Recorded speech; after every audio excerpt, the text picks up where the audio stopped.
Over wait, ಜಾಸ್ತಿ weight ಇರೋದು permanent joint damage ಮಾಡುತ್ತೆ. ಇದು ಸ್ವಲ್ಪ ಮಟ್ಟಿಗೆ ನಿಮ್ಮ ದೇಹದ್ದು 1 kg ವೆಯ್ಟ್ ಜಾಸ್ತಿ ಆಯಿತು ಅಂತ ಹೇಳಿದ್ರೆ ನಿಮ್ಮ ಈಚ್ ಮಂಡಿ ಮೇಲೆ 4 kgಯಷ್ಟು ಲೋಡ್ ಜಾಸ್ತಿ ಬೀಳುತ್ತೆ. 1:4. 1:4. ನೋ ಪೇಯ್ನ್ ನೋ ಗೇನ್ ಅನ್ನೋದು ತಲೆಯಲ್ಲಿ ಜಾಸ್ತಿ ಇಟ್ಕೊಂಬಿಡಿ. There is something called as good pain, there is something called as bad pain. ಡಾಕ್ಟ್ರೆ, ಈ ಯೋಗ ಮತ್ತೆ ಸ್ವಿಮ್ಮಿಂಗ್ ಜಾಯಿಂಟ್ಸ್ ಅನ್ನ ಸ್ಟ್ರೆಂಥನ್ ಮಾಡತ್ತಾ? ಫ್ಲೆಕ್ಸಿಬಿಲಿಟಿ ಇಂಪ್ರೂವ್ ಮಾಡುತ್ತೆ. Posture is a very huge topic. ನಾನು ನೀವು ಈಗ ಪೋಸ್ಚರ್ ಬಗ್ಗೆ ಮಾತಾಡ್ತಾ ಕೂತ್ರೆ ನಾವು ದಿನಗಟ್ಟಲೆ ನಾವು ಮಾತಾಡ್ತಾ ಕೂರ್ಬೋದು. ಇವಾಗ ಕಾನ್ಷಿಯಸ್ ಎಫರ್ಟ್ಸ್ ಹಾಕಿ ನೀವು ಎಷ್ಟೊತ್ತಂತ ನೀವು ಈ ರೀತಿ ಕೂರ್ಬೋದು. ನೀವು ಫಾರ್ ಎಕ್ಸಾಂಪಲ್ ಒಂದು 10 minutes ಕೂರ್ಬೋದು, 15 minutes. ಅದಾದಮೇಲೆ ಆಟೋಮೆಟಿಕಲಿ ನೀವು ಹಿಂಗೆ ಆಗೇ ಆಗ್ತೀರ. ನಾನು ಯಾವ ಪೇಷಂಟ್ಗೂ ನಾನು ಮೊದಲನೇ ಸಲ ನನ್ನ ಹತ್ರ ಕನ್ಸಲ್ಟೇಷನಿಗೆ ಬಂದಾಗ ಐ ಡೋಂಟ್ ಸಜೆಸ್ಟ್ ನೀ ರಿಪ್ಲೇಸ್ಮೆಂಟ್. ಬೇಸಿಕ್ ಈ ಜಿಮ್ಮಿಗೆ ಹೋಗಲೇಬೇಕು, ಜಿಮ್ಮಿಗೆ ಹೋಗಲೇಬೇಕು ಅಂತ ಏನೂ ಇಲ್ಲ. ಎಷ್ಟೋ ಜನ ಇದ್ದಾರೆ ಈಗ ಫಾರ್ ಎಕ್ಸಾಂಪಲ್ ಇವಾಗ ನಮ್ಮ ಅಮ್ಮನೇ ಏನು ಅಂತ ಹೇಳಿದ್ರೆ ಅವ್ರು ಏನು ಸ್ಟ್ರೆಂತ್ ಟ್ರೈನಿಂಗ್ ಆ ಥರದ್ದು ಏನೂ ಮಾಡೋದಿಲ್ಲ, ಬಟ್ ಯೋಗ ಮಾಡ್ತಾ ಇದ್ದೀನಿ ಅವರು ಲಾಸ್ಟ್ 8 yearsಯಿಂದ. Her bone health is very good. ನಾವು ನಿಮ್ಮ ಪ್ರಕಾರ ನೀವು ಕೇಳಿರೋ ಬಿಗ್ಗೆಸ್ಟ್ ಮಿತ್ ಅಬೌಟ್ ಬೋನ್ ಮತ್ತು ಜಾಯಿಂಟ್ ಹೆಲ್ತ್? ಏಜ್ ಆಗ್ತಾ ಏನು ಪೇಯ್ನ್ ಬರುತ್ತೆ, ಪೇಯ್ನ್ ಬಂತು ಅಂತ ಹೇಳಿದ್ರೆ ಅದು ಏಜ್ ಪೇಯ್ನ್, ಅದು arthritis pain. This is actually the biggest ಮಿತ್.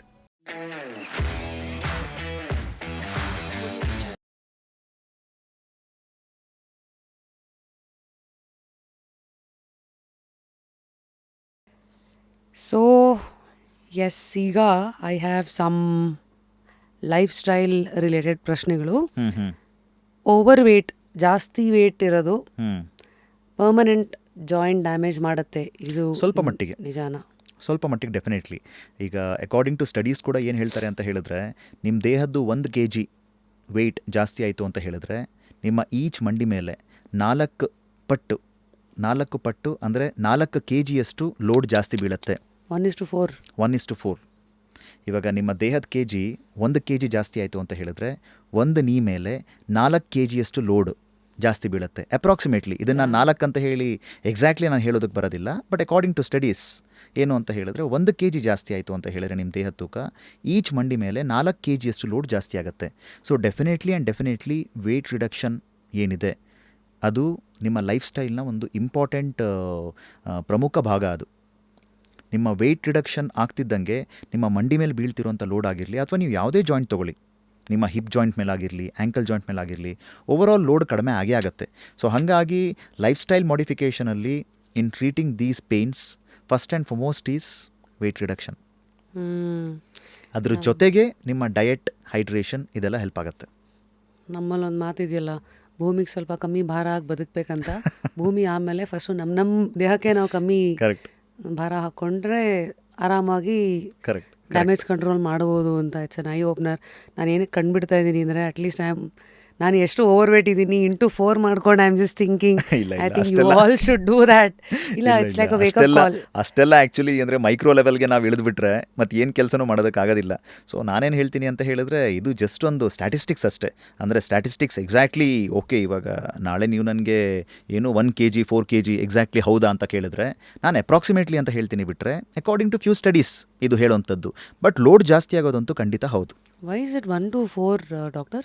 ಏನಕ್ಕೆ ಅಂತ ಹೇಳಿದ್ರೆ ಇವಾಗ ನೀವು ಏನು 2 ಕಾಲ ಮೇಲೆ ನೀವು ಎಲ್ಲ ಟೈಮ್ ಇರೋದಿಲ್ಲ. ನೀವು ನಾನು ನಿಮಗೆ ಹೇಳ್ದಂಗೆ ನಡಿಬೇಕಾದ್ರೆ ಮತ್ತು ನೀವು ಏನು ರನ್ ಮಾಡಬೇಕಾದ್ರೆ ನಿಮ್ಮ ಫ್ರ್ಯಾಕ್ಷನ್ ಆಫ್ ಸೆಕೆಂಡ್ಗೆ ನಿಮ್ಮ ಒಂದೇ ಒಂದು ಮಂಡಿ ಮೇಲೆ ನಿಮ್ಮದು ಪೂರ್ತಿ ದೇಹದ ತೂಕ ಬೀಳ್ತಾ ಇರುತ್ತೆ. That to with different joint reaction force. Joint reaction force ಅಂತ ಹೇಳಿದ್ರೆ ನಿಮ್ಮ ಮಸಲ್ ಬ್ಯಾಲೆನ್ಸಿಂಗ್ ಫೋರ್ಸ್ ಇದೆಲ್ಲ ಅಲ್ಲಿ it comes into play. So ಹಾಗಾಗಿ ಏನು ಅಂತ ಹೇಳಿದ್ರೆ ಡೆಫಿನೆಟ್ಲಿ ಆ ಥರ ಮ್ಯಾಟರ್ ಆಗುತ್ತೆ. ಈಗ ಯಾವ ಡೈಲಿ ಹ್ಯಾಬಿಟ್ಸ್ ನಮ್ಮ ಜಾಯಿಂಟ್ಸನ್ನು ಹೆಲ್ದಿಯಾಗಿಟ್ಟಿರುತ್ತೆ ನಮಗೆ ವಯಸ್ಸಾಗ್ತಾ? ಸೊ ಯಾವ ಡೈಲಿ ಹ್ಯಾಬಿಟ್ಸ್ ಅಂದರೆ ಲೋ ಇಂಪ್ಯಾಕ್ಟ್ ಎಕ್ಸಸೈಸಸ್ ಅಂತ ನಾನು ಹೇಳ್ತೀನಿ. ನಾನು ಲೋ ಇಂಪ್ಯಾಕ್ಟ್ ಎಕ್ಸಸೈಸಸ್ ಅಂತ ಹೇಳಿದ್ರೆ ಸಿಂಪಲ್ ವಾಕಿಂಗ್, ಜೊತೆಗೆ ಸ್ಲೋ ಜಾಗಿಂಗ್, ಜೊತೆಗೆ swimming, cycling. These are all low impact exercises. ಈ ಲೋ ಇಂಪ್ಯಾಕ್ಟ್ ಎಕ್ಸಸೈಸಸಲ್ಲಿ ಏನು ಅಂತ ಹೇಳಿದ್ರೆ ನಿಮಗೆ ಜಾಯಿಂಟ್ ಮೇಲೆ ಜಾಸ್ತಿ ಲೋಡ್ ಕೂಡ ಬೀಳೋದಿಲ್ಲ, ಜೊತೆಗೆ ನಿಮ್ಮ ಮಸಲ್ಸ್ನ ಕೂಡ ಆ್ಯಕ್ಟಿವೇಟೆಡ್ ಆಗಿ ಇಟ್ಟಿರುತ್ತೆ, ಜೊತೆಗೆ ನಿಮ್ಮ ಬೋನ್ ಸ್ಟ್ರೆಂತ್ನ ಕೂಡ ತುಂಬ ಚೆನ್ನಾಗಿ ಇಟ್ಟಿರುತ್ತೆ. ಸೈಂಟಿಫಿಕಲಿ ಒಂದು ಏನು ಸುಮಾರು ಸ್ಟಡೀಸ್ ಎಲ್ಲ ಇದೆ ಇದ್ರ ಬಗ್ಗೆ. ಏನು ಅಂತ ಹೇಳಿದ್ರೆ ನಿಮ್ಮ ಬೋನ್ಗೆ ಏನಿದೆ ಸ್ಟಿಮ್ಯುಲಸ್ ನೀವು ಕೊಡ್ತಾನೇ ಇಲ್ಲ ಅಂತ ಹೇಳಿದ್ರೆ ಬೋನ್ ತುಂಬ ಒಳಗಡೆಯಿಂದ ವೀಕ್ ಆಗ್ತಾ ಹೋಗುತ್ತೆ. ಫಾರ್ ಎಕ್ಸಾಂಪಲ್ ಅಂದರೆ ಏನು ಡಾಕ್ಟ್ರೆ? ನಡೆಯೋದು, ಕೆಲವೊಂದು ಸ್ಟ್ರೆಂಥನಿಂಗ್ ಎಕ್ಸಸೈಸಸ್ ಮಾಡುವಂಥದ್ದು. ಜಂಪಿಂಗ್ ಅಂತಲೇ ನಾನು ಹೇಳೋದಿಲ್ಲ, ಇವಾಗ ಎಲ್ಲರಿಗೂ ಇವಾಗ ಜಂಪಿಂಗ್ ಸೆಟ್ ಆಗುತ್ತೆ ಅಂತ ನಾನು ಹೇಳೋದಿಲ್ಲ. ಇವಾಗ ಏನು ಕೆಲವೊಬ್ಬರಿಗೆ ಒಂದು ಸ್ವಲ್ಪ ಮಟ್ಟಿಗೆ ಅಲೈನ್ಮೆಂಟ್ ಇಶ್ಯೂಸ್ ಇರುತ್ತೆ ಲೋವರ್ ಲಿಂಬಲ್ಲಿ. ಅಲೈನ್ಮೆಂಟ್ ಇಶ್ಯೂಸ್ ಇರೋರಿಗೆ ತೀರಾ ಜಾಸ್ತಿನ ಜಂಪಿಂಗ್ ನಾನು ಹೇಳೋದಿಲ್ಲ. ನಾನು ತೀರಾ ಜಾಸ್ತಿನ ಜಂಪಿಂಗ್ ಹೇಳಿದಾಗ ಅವರಿಗೆ ಅವಾಗ ಹೇಳ್ದಂಗೆ ಈ ಪಟೇಲ ಈ ನೀ ಕ್ಯಾಪ್ ಇಶ್ಯೂಸ್ ಬರೋದಕ್ಕೆ ಶುರು ಆಗುತ್ತೆ. ಹಾಗಾಗಿ ನಾನು ಹೇಳ್ತಿರೋದು ನಿಮಗೆ, ಜಂಪಿಂಗ್ ಎಲ್ಲ actually it comes under high impact exercises. Jumping ಆಗಿರಲಿ ಅಥವಾ ಈ ಬರ್ಪೀಸ್ ಆಗಿರಲಿ ಅಥವಾ ಏನೋ ಈ ಹೈ ಇಂಟೆನ್ಸಿಟಿ ಸ್ಪೋರ್ಟ್ಸ್ ಆಗಿರಲಿ, ಈ ಹಿಟ್ ಎಕ್ಸಸೈಸಸ್ ಅಂತ ಇತ್ತೀಚೆಗೆ ಮಾಡಿಸ್ತಾರೆ. ನನ್ನ ಒಂದು ಏನು ಸ್ಮಾಲ್ ರಿಕ್ವೆಸ್ಟ್ ಏನು ಅಂತ ಹೇಳಿದ್ರೆ, ಈ ಈ ಫಿಟ್ನೆಸ್ ಮತ್ತು ಜಿಮ್ ಟ್ರೈನರ್ಸ್ಗೆ ಒಂದು ಕಾಮನ್ ಬ್ಲ್ಯಾಂಕೆಟ್ ಸ್ಟೇಟ್ಮೆಂಟ್ ಅಂತ ಹೇಳಿ ಕೊಡಬೇಡಿ, ನೋ ಪೇಯ್ನ್ ನೋ ಗೇನ್ ಅಂತ ಹೇಳಿ. ಅದು ಎಲ್ಲ ಪೇಷಂಟ್ಸ್ಗೂ ಅಥವಾ ಅದು ಎಲ್ಲ ಇಂಡಿವಿಜುವಲ್ಗೂ ಅದು ಅಪ್ಲೈ ಆಗೋದಿಲ್ಲ. ಫಾರ್ ಎಕ್ಸಾಂಪಲ್ ಏನು ಅಂತ ಹೇಳಿದ್ರೆ, ಇವಾಗ ನಾನೀಗ ನಾಳೆಯಿಂದ ನಾನು ಸ್ಟಾರ್ಟ್ ಮಾಡ್ತಿದ್ದೀನಿ ಅಂತ ಹೇಳಿದ್ರೆ, ನಾನು 5 kg ಇಂದ 50 kg ನಾನು ಡಂಬಲ್ಸ್ ನಾನು ಎತ್ತೋದಕ್ಕೆ ನನಗೆ ಟೈಮ್ ಪೀರಿಯಡ್ ನಂಗೆ 1 ತಿಂಗಳು ಸಾಕಾಗ್ಬೋದು. ಕೆಲವೊಬ್ರಿಗೆ 2 ವಾರ ಸಾಕಾಗ್ಬೋದು, ಕೆಲವೊಬ್ರಿಗೆ 2 ತಿಂಗಳು ಹಿಡಿಬೋದು. ಪ್ರತಿಯೊಬ್ಬರದ್ದು ಬಾಡಿ ಕೆಪಾಸಿಟಿ ಒಂದೇ ಥರ ಇರೋದಿಲ್ಲ. ಅಂದರೆ I am not telling this to hurt any fitness or ಏನು ಜಿಮ್ ಪ್ರೊಫೆಷ್ನಲ್ಸ್, ಯಾಕಂದರೆ ಅವ್ರ ಫೀಲ್ಡಲ್ಲಿ ಅವ್ರ ಎಕ್ಸ್ಪರ್ಟ್ಸ್ ಇರ್ತಾರೆ. ನಾನು 100% ಅಂತ ನಾನು ಹೇಳೋದಿಲ್ಲ. ಬಟ್ ಆದರೆ ಏನು ಅಂತ ಹೇಳಿದರೆ, ನನ್ನ ಹತ್ರ ತುಂಬ ಜನ ಪೇಷಂಟ್ಸ್ ಬರ್ತಾರೆ. ಏನು ಅಂತ ಹೇಳಿದ್ರೆ, ಸರ್ ನಾನು ಜಿಮ್ಗೆ ಹೋಗ್ತಾ ಇದ್ದೀನಿ, ಜಿಮ್ಮಲ್ಲಿ ನನಗೆ ಈ ಪೇಯ್ನ್ ಶುರುವಾಯಿತು, ನೀ ಪೇಯ್ನ್ ಶುರುವಾಯಿತು, ಬಟ್ ನಮ್ಮ ಟ್ರೈನರ್ಸ್ ಏನಂತ ಹೇಳ್ತಾ ಇದ್ದಾರೆ ಅಂತ ಹೇಳಿದ್ರೆ, ಏನೂ ತೊಂದರೆ ಇಲ್ಲ, ನೀವು ಇನ್ನೂ ಮಾಡಿ ಚೆನ್ನಾಗಿ, ಇನ್ನೂ ಮಾಡಿದಷ್ಟು ಇನ್ನೂ ಪೇಯ್ನ್ ಇನ್ನೂ ಕಡಿಮೆ ಆಗುತ್ತೆ, ಇನಿಷಿಯಲಿ ಪೇಯ್ನ್ ಇರುತ್ತೆ ಅಂತ ಹೇಳಿ. ಬಟ್ ದೀಸ್ ಡೇಸ್ ತುಂಬ ಪ್ರೊಫೆಷ್ನಲ್ ಜಿಮ್ ಟ್ರೈನರ್ಸ್ ಎಲ್ಲ they are actually very good. ಅವ್ರು ಏನು ಅಂತ ಹೇಳಿದರೆ, ಯಾಕಂದರೆ ನನ್ನದೇ ತುಂಬ ಜನ ಪೇಷಂಟ್ಸ್ ಇದ್ದಾರೆ who are gym trainers, who are personal trainers. ಅವ್ರು ಏನು ಅಂತ ಹೇಳಿದರೆ ಇಮಿಡಿಯೇಟ್ಲಿ ನನಗೆ ಫೋನ್ ಮಾಡ್ತಾರೆ, ಡಾಕ್ಟರ್ ನನ್ನ ಪೇಷಂಟ್ ಒಬ್ಬರಿದ್ದಾರೆ, ನಾನು ಅವ್ರಿಗೆ ಪರ್ಸನಲ್ ಟ್ರೈನ್ ಮಾಡ್ತಾಯಿದ್ದೀನಿ, ಈ ರೀತಿ ಅವ್ರಿಗೆ ಶುರು ಆಗ್ತಾ ಇದೆ ಸ್ವಲ್ಪ ಮಟ್ಟಿಗೆ ಪೇಯ್ನು, ಸೊ ಬೆಟರ್ ನಿಮ್ಮ ಗೈಡೆನ್ಸ್ ಒಂದು ಸಲ ತೊಗೊಂಡು ಅದಾದಮೇಲೆ ನಾವು ಮುಂದುವರಿಯೋಣ ಅಂತ ಇದ್ದೀನಿ. So that is actually the safest thing. Instead of landing up in injury because of that, ಇದು ಒಂದು ಸೇಫೆಸ್ಟ್ ಥಿಂಗ್ ಅಂತ ನಾನು ಕನ್ಸಿಡರ್ ಮಾಡ್ತೀನಿ ನಾನು. Got it. So keep all of these in mind. Yes. And situation ತಕ್ಕಂತೆ ಸಮಯ ಪ್ರಜ್ಞೆ ಇರಲಿ, ಯಾವುದನ್ನು ಹೇಗೆ ತಗೋಬೇಕು. ಹೌದು ಹೌದು. ನೋ ಪೇಯ್ನ್ ನೋ ಗೇನ್ ಅನ್ನೋದು ತಲೆಯಲ್ಲಿ ಜಾಸ್ತಿ ಇಟ್ಕೊಂಬೇಡಿ. There is something called as good pain, there is something called as bad pain. ಇವಾಗ ನಾನೀಗ ನಾಳೆಯಿಂದ ನಾನು ಸ್ಟಾರ್ಟ್ ಮಾಡ್ತೀನಿ ಅಂತ ಹೇಳಿದ್ರೆ, ನನ್ನ ಮಸಲ್ಸಲ್ಲೆಲ್ಲ ಸ್ವಲ್ಪ ಪೇಯ್ನ್ ಬಂದೇ ಬರುತ್ತೆ ಒಂದು 2 to 3 days. ಅದೇನಕ್ಕೆ ಅಂತ ಹೇಳಿದ್ರೆ, ಬಿಕಾಸ್ ನಾನು ಮಸಲ್ಸ್ನ ಇಷ್ಟು ದಿನದಿಂದ ಆ ಲೆವೆಲ್ಗೆ ನಾನು ಯೂಸ್ ಮಾಡಿಲ್ಲ, ಸೊ ಮಸಲ್ಸ್ನ ನಾನು ಬಡ್ದು ಎಬ್ಸ್ತಾ ಇದ್ದೀನಿ, ಆ ಟೈಮಲ್ಲಿ ಸ್ವಲ್ಪ ಮಟ್ಟಿಗೆ ಪೇಯ್ನ್ ಬಂತು ಅಂತ ಹೇಳಿ, that is called as good pain. I agree. ಅದೊಂದು 2 to 3 days ಹೊರಟೋಗುತ್ತೆ. But when pain is persistent, ತುಂಬ ದಿನದಿಂದ ಪೇಯ್ನ್ ಇದೆ, it is a red flag. Pain ಜೊತೆ ಸ್ವೆಲ್ಲಿಂಗ್ ಇದೆ, it is a red flag. Pain ಜೊತೆ ಸ್ಟಿಫ್ನೆಸ್ ಇದೆ, it is a red flag. ನಿಮ್ಮ ರೂಟೀನ್ ಆ್ಯಕ್ಟಿವಿಟೀಸಿಗೆ ಅದು ಅಫೆಕ್ಟ್ ಆಗ್ತಾ ಇದೆ, it is a red flag. So these are the red flags. ಯಾವಾಗ ಪೇಯ್ನ್ ಜೊತೆ ಈ ಥರದ್ದೆಲ್ಲ ಸಿಂಪ್ಟಮ್ಸ್ ಜೊತೆ ಇದೆ, then you need to consult a proper specialist. So know your pain. Know your pain. Good touch, bad touch ತರಹ. Yes, exactly. Initial days of pain very well acceptable. ಇವಾಗ ನಾನು gym ಮಾಡೋದಕ್ಕೆ ಶುರು ಮಾಡಿದರೆ ಒಂದು 2 to 3 days ಅಷ್ಟೇ pain ಇದೆ, ಅದಕ್ಕೆ ನೀವು ಕನ್ಸಲ್ಟೇಷನ್ ತೊಗೊಳ್ಳಿ ಅಂತ ಡೆಫಿನೆಟ್ಲಿ ನಾನು ಹೇಳ್ತಿಲ್ಲ. ನಾನು not required. Weight and after that only if pain is persistent, ಆವಾಗಷ್ಟೇ ನೀವು ಟೇಕ್ ದ್ಯಾಟ್. ಡಾಕ್ಟ್ರೆ, ಈ ಯೋಗ ಮತ್ತು ಸ್ವಿಮ್ಮಿಂಗ್ ಜಾಯಿಂಟ್ಸನ್ನು ಸ್ಟ್ರೆಂಗ್ತನ್ ಮಾಡತ್ತಾ? ಫ್ಲೆಕ್ಸಿಬಿಲಿಟಿ ಇಂಪ್ರೂವ್ ಮಾಡುತ್ತೆ. ಯೋಗ ಅಂತೂ ಪರ್ಟಿಕ್ಯುಲರ್ಲಿ ಫ್ಲೆಕ್ಸಿಬಿಲಿಟಿ ಇಂಪ್ರೂವ್ ಮಾಡುತ್ತೆ. ಯೋಗದಿಂದ ನಿಮ್ಮ ಎಲ್ಲ ಜಾಯಿಂಟ್ಸ್, ಇವಾಗ ನೀವು ಯಾವುದೇ ಜಾಯಿಂಟ್ ಅಂತ ನೀವು ತೊಗೊಂಡ್ರೆ, ಜಾಯಿಂಟ್ದು ಒಂದು ಮೊಬಿಲಿಟಿ 100% ಇದೆ ಅಂತ ಹೇಳಿದ್ರೆ, ಅದನ್ನು ಕಂಪ್ಲೀಟ್ಲಿ ಫಂಕ್ಷನಲ್ ಅಂತ ನಾನು ಕರಿಬೋದು. ಫಾರ್ ಎಕ್ಸಾಂಪಲ್, ನಿಮ್ಮ ರಿಸ್ಟ್ ಜಾಯಿಂಟ್ ಇರೋವಂಥದ್ದು ಇದು ನ್ಯೂಟ್ರಲ್ ಅಂತ ನಾನು ಕರಿತೀನಿ ಇದನ್ನು. ಇದು ಒಂದು ಮೂಮೆಂಟ್, ಎಕ್ಸ್ಟ್ರೀಮ್ ಮೂಮೆಂಟ್. ಇದು ಒಂದು ಎಕ್ಸ್ಟ್ರೀಮ್ ಮೂಮೆಂಟ್. ಈ ಎಕ್ಸ್ಟ್ರೀಮ್ ಮೂಮೆಂಟ್ಸ್ ಇದ್ದಾಗಲೇ ನಿಮ್ಮ ರಿಸ್ಟ್ ಫಂಕ್ಷನಾಲಿಟಿ 100% ಇರುತ್ತೆ. ಫಾರ್ ಎಕ್ಸಾಂಪಲ್, ಕೆಲವೊಬ್ಬರಿಗೆ ಇಲ್ಲಿ ಫ್ರ್ಯಾಕ್ಚರ್ ಆಗಿರುತ್ತೆ. ಫ್ರ್ಯಾಕ್ಚರ್ ಆದಮೇಲೆ ಪ್ರಾಪರಾಗಿ ಅವ್ರು ಎಕ್ಸಸೈಸಸ್ ಮಾಡಿರೋದಿಲ್ಲ. ಅವಾಗ ಏನಾಗುತ್ತೆ ಅಂತ ಹೇಳಿದ್ರೆ, ಅವ್ರದ್ದು ಮೂಮೆಂಟ್ ಸ್ವಲ್ಪ ರೆಸ್ಟ್ರಿಕ್ಟ್ ಆಗುತ್ತೆ. ಪರ್ಟಿಕ್ಯುಲರ್ಲಿ ನೋಡಿ, ಇವಾಗ ಈ ಮೂಮೆಂಟ್ ರೆಸ್ಟ್ರಿಕ್ಟ್ ಆಯಿತು ಅಂತ ಹೇಳಿದ್ರೆ ಗ್ರಿಪ್ ಸ್ಟ್ರೆಂತ್ ಕಡಿಮೆ ಆಗುತ್ತೆ. ಫಾರ್ ಎಕ್ಸಾಂಪಲ್, ಇವಾಗ ನಾನು ಯಾವುದೇ ಒಂದು ವಸ್ತು ನಾನು ಹಿಡಿತಾ ಇದ್ದೀನಿ ಅಂತ ಹೇಳಿದ್ರೆ, ಹಿಡಿಬೇಕಾದ್ರೆ ರಿಸ್ಟ್ದು ಒಂದು ಸ್ಪೆಸಿಫಿಕ್ ಆ್ಯಂಗಲ್ ಇರುತ್ತೆ. ಆ ಸ್ಪೆಸಿಫಿಕ್ ಆ್ಯಂಗಲಲ್ಲಿ ಅಷ್ಟೇ ನಾನು ಎಲ್ಲ ಫಿಂಗರ್ಸ್ನು ನಾನು ಒಟ್ಟಿಗೆ ತೊಗೊಂಡು ಅದನ್ನು ನಾನು ವಿತ್ ಸ್ಟ್ರೆಂತ್ ನಾನು ಹಿಡ್ಕೊಬೋದು. ಫಾರ್ ಎಕ್ಸಾಂಪಲ್, ನೀವು ನೋಡ್ಬೋದು, ನಿಮ್ಮ ಕೈಯಲ್ಲಿ ಮೂಮೆಂಟ್ ಇಲ್ಲವೇ ಇಲ್ಲ ಅಂತ ಅಂದ್ಕೊಳ್ಳಿ.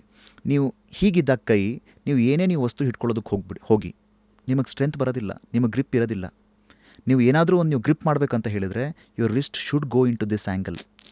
ಈ ಆ್ಯಂಗಲಲ್ಲಿ ಹೋದಾಗಲಷ್ಟೇ ನೀವು ಗ್ರಿಪ್ ಮಾಡ್ಬೋದು. You can try. ನೀವು ಈ ಥರ ಹಿಂಗಿದ್ದಾಗ ನೀವು ಗ್ರಿಪ್ ಮಾಡೋದಕ್ಕೆ ನೋಡಿ ಆಗೋದೇ ಇಲ್ಲ. ನೀವು ನೋಡಿ ಇಲ್ಲಿ, ಅದೇ ನೀವು ಈ ಥರ ಮಾಡಿ, you can grip it very nicely. So ಹಾಗಾಗಿ ಏನು ಅಂತ ಹೇಳಿದ್ರೆ, ಮೊಬಿಲಿಟಿ ಇಂಪ್ರೂವ್ ಆಗುತ್ತೆ ತುಂಬ ಚೆನ್ನಾಗಿ. ಯಾವುದರಿಂದ? ಯೋಗದಿಂದನೂ ಅಷ್ಟೇ, ಸ್ವಿಮ್ಮಿಂಗಿಂದನೂ ಅಷ್ಟೇ. ಅದಾದಮೇಲೆ ಸ್ವಿಮ್ಮಿಂಗ್ ಆ್ಯಕ್ಚುಲಿ ನಾನು ತುಂಬ ಪೇಷಂಟ್ಸ್ಗೆ ನಾನು ಸಜೆಸ್ಟ್ ಮಾಡ್ತೀನಿ. ಅಂದರೆ unless and until there are some contraindications. So swimming ಯಾವುದರಲ್ಲಿ ಅಂತ ಹೇಳಿದ್ರೆ it gives a kind of aquatherapy also. ಇವಾಗ ವಾಟರ್ದೇನು ಕ್ವಾಲಿಟಿ ಇದೆ ಆಕ್ವಾಥೆರಪಿ, ಅದು ನೀವು ಸ್ವಿಮ್ ಮಾಡ್ಬೇಕಾದ್ರೆ ನಿಮಗೆ ಸಿಗತ್ತದು. ಆಕ್ವಾಥೆರಪಿ ಅಂದರೆ ಫಾರ್ ಎಕ್ಸಾಂಪಲ್ ನಿಮಗೆ ಈ ಹ್ಯಾಮ್ಸ್ಟ್ರಿಂಗ್ ಮಸಲ್ ಟೈಟ್ನೆಸ್ ಇರುತ್ತೆ ತುಂಬ ಜನರಿಗೆ, ಅದರಿಂದಾಗಿ ಮಧ್ಯ ಅವ್ರಿಗೆ ಪೇಯ್ನ್ಸ್ ಬರ್ತಿರುತ್ತೆ. ಅದಾದಮೇಲೆ ಏನು ಅಂದರೆ ಈ ಬ್ಯಾಕ್ ಮಸಲ್ ಪೇಯ್ನ್ ಇರುತ್ತೆ, ಅಂದರೆ ಒಳಗಡೆ ಬೋನಲ್ಲಿ ಏನೂ ಇಶ್ಯೂ ಇರೋದಿಲ್ಲ, ಬಟ್ ಮಸಲ್ ಅಷ್ಟೇ ಸ್ವಲ್ಪ ಸ್ಟಿಫ್ನೆಸ್ ಇರುತ್ತೆ. ಈ ಥರ ಎಲ್ಲ ಪೇಷಂಟ್ಸ್ಗಳಿಗೆ ಸ್ವಿಮ್ಮಿಂಗ್ ಮಾಡೋದ್ರಿಂದ ಅದು ಆ ವಾಟರ್ದೇನು ಕ್ವಾಲಿಟಿ ಇದೆಯಲ್ಲ, ಆ water quality it gives a soothing effect to your muscles. It is a form of therapy, ಅದು ಆಕ್ವಾಥೆರಪಿ. ಸೊ ಅದು ನಿಮಗೆ ತುಂಬ ಮಟ್ಟಿಗೆ ಅದು ಹೆಲ್ಪ್ ಆಗುತ್ತದು. ಇಂಟ್ರೆಸ್ಟಿಂಗ್.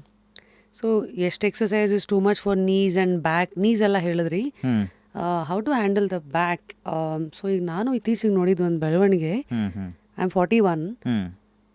ನಾನು ಜಿಮ್ ಹೋಗ್ತಾ ಇದ್ದಾಗ ಬ್ಯಾಕು ಶೋಲ್ಡರ್ ಎಕ್ಸಸೈಸ್ ಎಲ್ಲ ಕರೆಕ್ಟಾಗಿ ಮಾಡ್ತಾ ಇದ್ದಾಗ ಸರಿಯಾಗಿರ್ತೀನಿ. ಆ್ಯಂಡ್ ಈಗ ಬೇರೆ ಪಾಡ್ಕಾಸ್ಟಿಂದ ಸಿಕ್ಕಾಪಟ್ಟೆ ಕೂರ್ತೀನಲ್ಲ, ಕೆಲವು ಸತಿ 3 ಎಪಿಸೋಡ್ ದಿನದಲ್ಲಿ ಅಂದರೆ I sit for 8 to 10 hours. ಹಾಗಾಗಿ ಮೈ ಕ್ವೆಶನ್ ಇಸ್, ಬ್ಯಾಕ್ ಅಂತ ಬಂದಾಗ how should I take care of it? When should I know exercise is important? When should I know it's not exercise related, it is something else? Back ಅಂತ ಬಂದಾಗ ಏನು only and only thing which you need to know is posture. Actually ತುಂಬ ಮಟ್ಟಿಗೆ although ಏನು ಅಂದರೆ ಅದೊಂದು ಸಣ್ಣ topic ಅಂತ ಅನಿಸಿದ್ರು, posture is a very huge topic. ನೀವು ಈಗ ಪೋಸ್ಚರ್ ಬಗ್ಗೆ ಮಾತಾಡ್ತಾ ಕೂತ್ರೆ ನಾವು ದಿನಗಟ್ಟಲೆ ಮಾತಾಡ್ತಾ ಕೂರ್ಬೋದು. ಅಂದರೆ posture actually it place a very significant roll. ಇವಾಗ ನಮಗೇನಾಗುತ್ತೆ ಅಂತ ಹೇಳಿದ್ರೆ ನಮಗಷ್ಟು ಗೊತ್ತಾಗೋದಿಲ್ಲ. ಫಾರ್ ಎಕ್ಸಾಂಪಲ್, ಇವಾಗ ನಾವು ಕೂರುವಂಥ ಪೋಸ್ಚರಲ್ಲಿ ನಮ್ಮ ಇದು ಏನು ಯಾವುದು ನೆಕ್ ಏನಿದೆ, ನಾವು ನೆಕ್ನ ನಾವು ಈ ರೀತಿ ಮಾಡಿ ಕೂರ್ತೀವಿ ಸ್ಮಾರ್ಟ್ಫೋನ್ ಯೂಸ್ ಮಾಡಬೇಕಾದ್ರೆ, ಅಥವಾ ನಾವು ಇವಾಗ ನಾನೇ ಪ್ರೊಬ್ಯಾಬ್ಲಿ ಒಂದು ಸ್ವಲ್ಪ ಮಟ್ಟಿಗೆ ಹಿಂಗೆ ಕೂತಿರ್ಬೋದೇನೋ ಗೊತ್ತಿಲ್ಲ.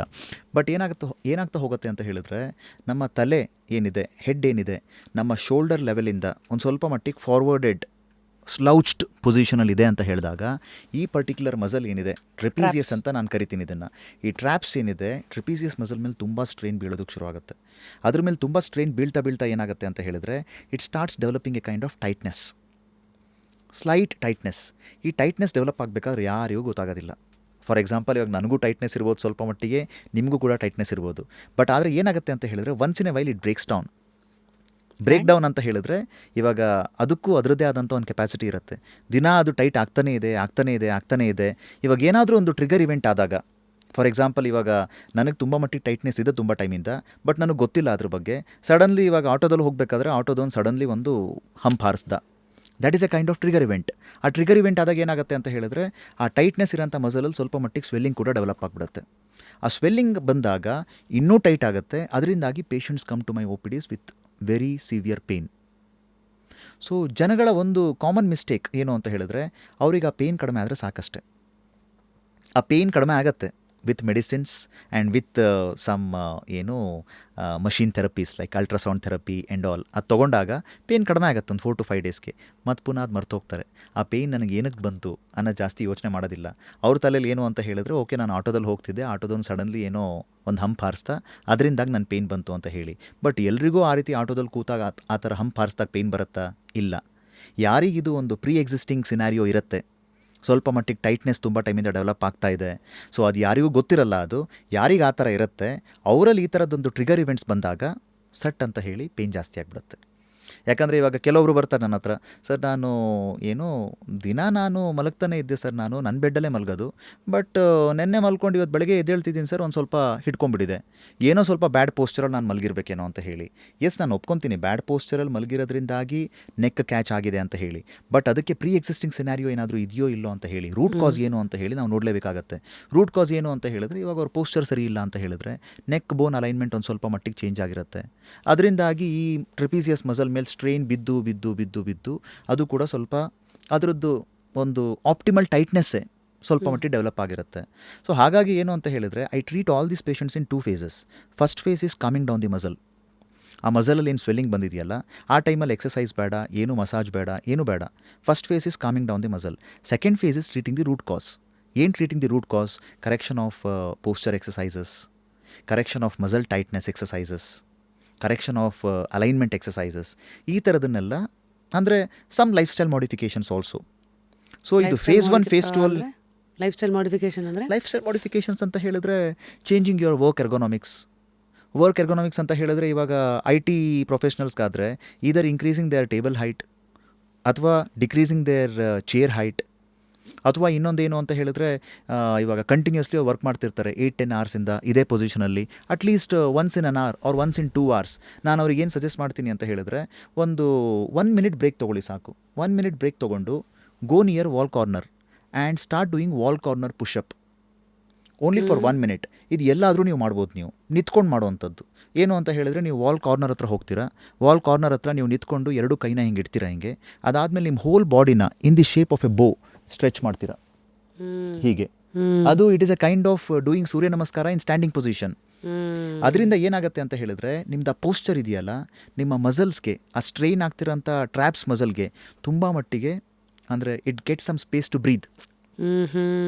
ಅವಾಗ ಏನಾಗುತ್ತೆ ಅಂತ ಹೇಳಿದರೆ, ಈ ಥರದ್ದು ಪೋಸ್ಚರ್ ರಿಲೇಟೆಡ್ ಇಶ್ಯೂಸ್ ಬರೋದಿಲ್ಲ.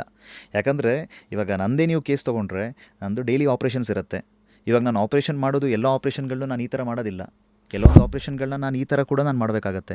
ಆ ಥರ ಮಾಡಬೇಕಾದ್ರೆ ಕಂಟಿನ್ಯೂಸ್ಲಿ ನನಗೊಂದು ಲಾಂಗ್ ಸರ್ಜರಿಗಳು ಒಂದು 4-5 ಬಂತು ಅಂತ ಹೇಳಿದ್ರೆ, ನೆಕ್ಸ್ಟ್ ವೀಕ್ ನನಗೆ ಕೂಡ ಅದೇ ರೀತಿ ಪೇನ್ ಶುರುವಾಗುತ್ತೆ ನನಗೆ. But I know what to do. ಅದರಿಂದಾಗಿ ಈ ಥರ ಸ್ವಲ್ಪ ಟಿಪ್ಸ್ ಆ್ಯಂಡ್ ಟೆಕ್ನಿಕ್ಸ್ನ ನಾನು ಫಾಲೋ ಮಾಡ್ತೀನಿ. ಸೊ ಇದು same thing I am advising to my patients also. So especially IT ಅವ್ರಿಗೆ ಎರ್ಗೊನಾಮಿಕ್ ಚೇರ್ಸ್ ಇದೆ, ಎರ್ಗೊನಾಮಿಕ್ ಚೇರ್ಸ್ ಇದೆ. ಜೊತೆಗೆ ಏನು ತುಂಬ ಜನ they are well aware of this. ಅವರು ಇವಾಗ ತುಂಬ ಜನದ್ದು ನಾನೇನು ನೋಡ್ತಿದ್ದೀನಿ ಅಂತ ಹೇಳಿದ್ರೆ, ಸ್ಟ್ಯಾಂಡಿಂಗ್ ಪೊಸಿಷನಲ್ಲಿ ವರ್ಕ್ ಮಾಡ್ತಾರೆ. ಈಗ ಸ್ಟ್ಯಾಂಡಿಂಗ್ ಡೆಸ್ಕ್ಗಳೆಲ್ಲ ಬಂದಿದೆ. ಅದು ಸ್ಟ್ಯಾಂಡಿಂಗ್ ಡೆಸ್ಕ್ಗಳೆಲ್ಲ ಬಂದಿರೋದೇ ಏನಕ್ಕೆ ಅಂತ ಹೇಳಿದ್ರೆ, ಈ ಥರ ಸ್ಲೌಚ್ ಮಾಡೋದು ಕಡಿಮೆ ಮಾಡೋದಕ್ಕೆ.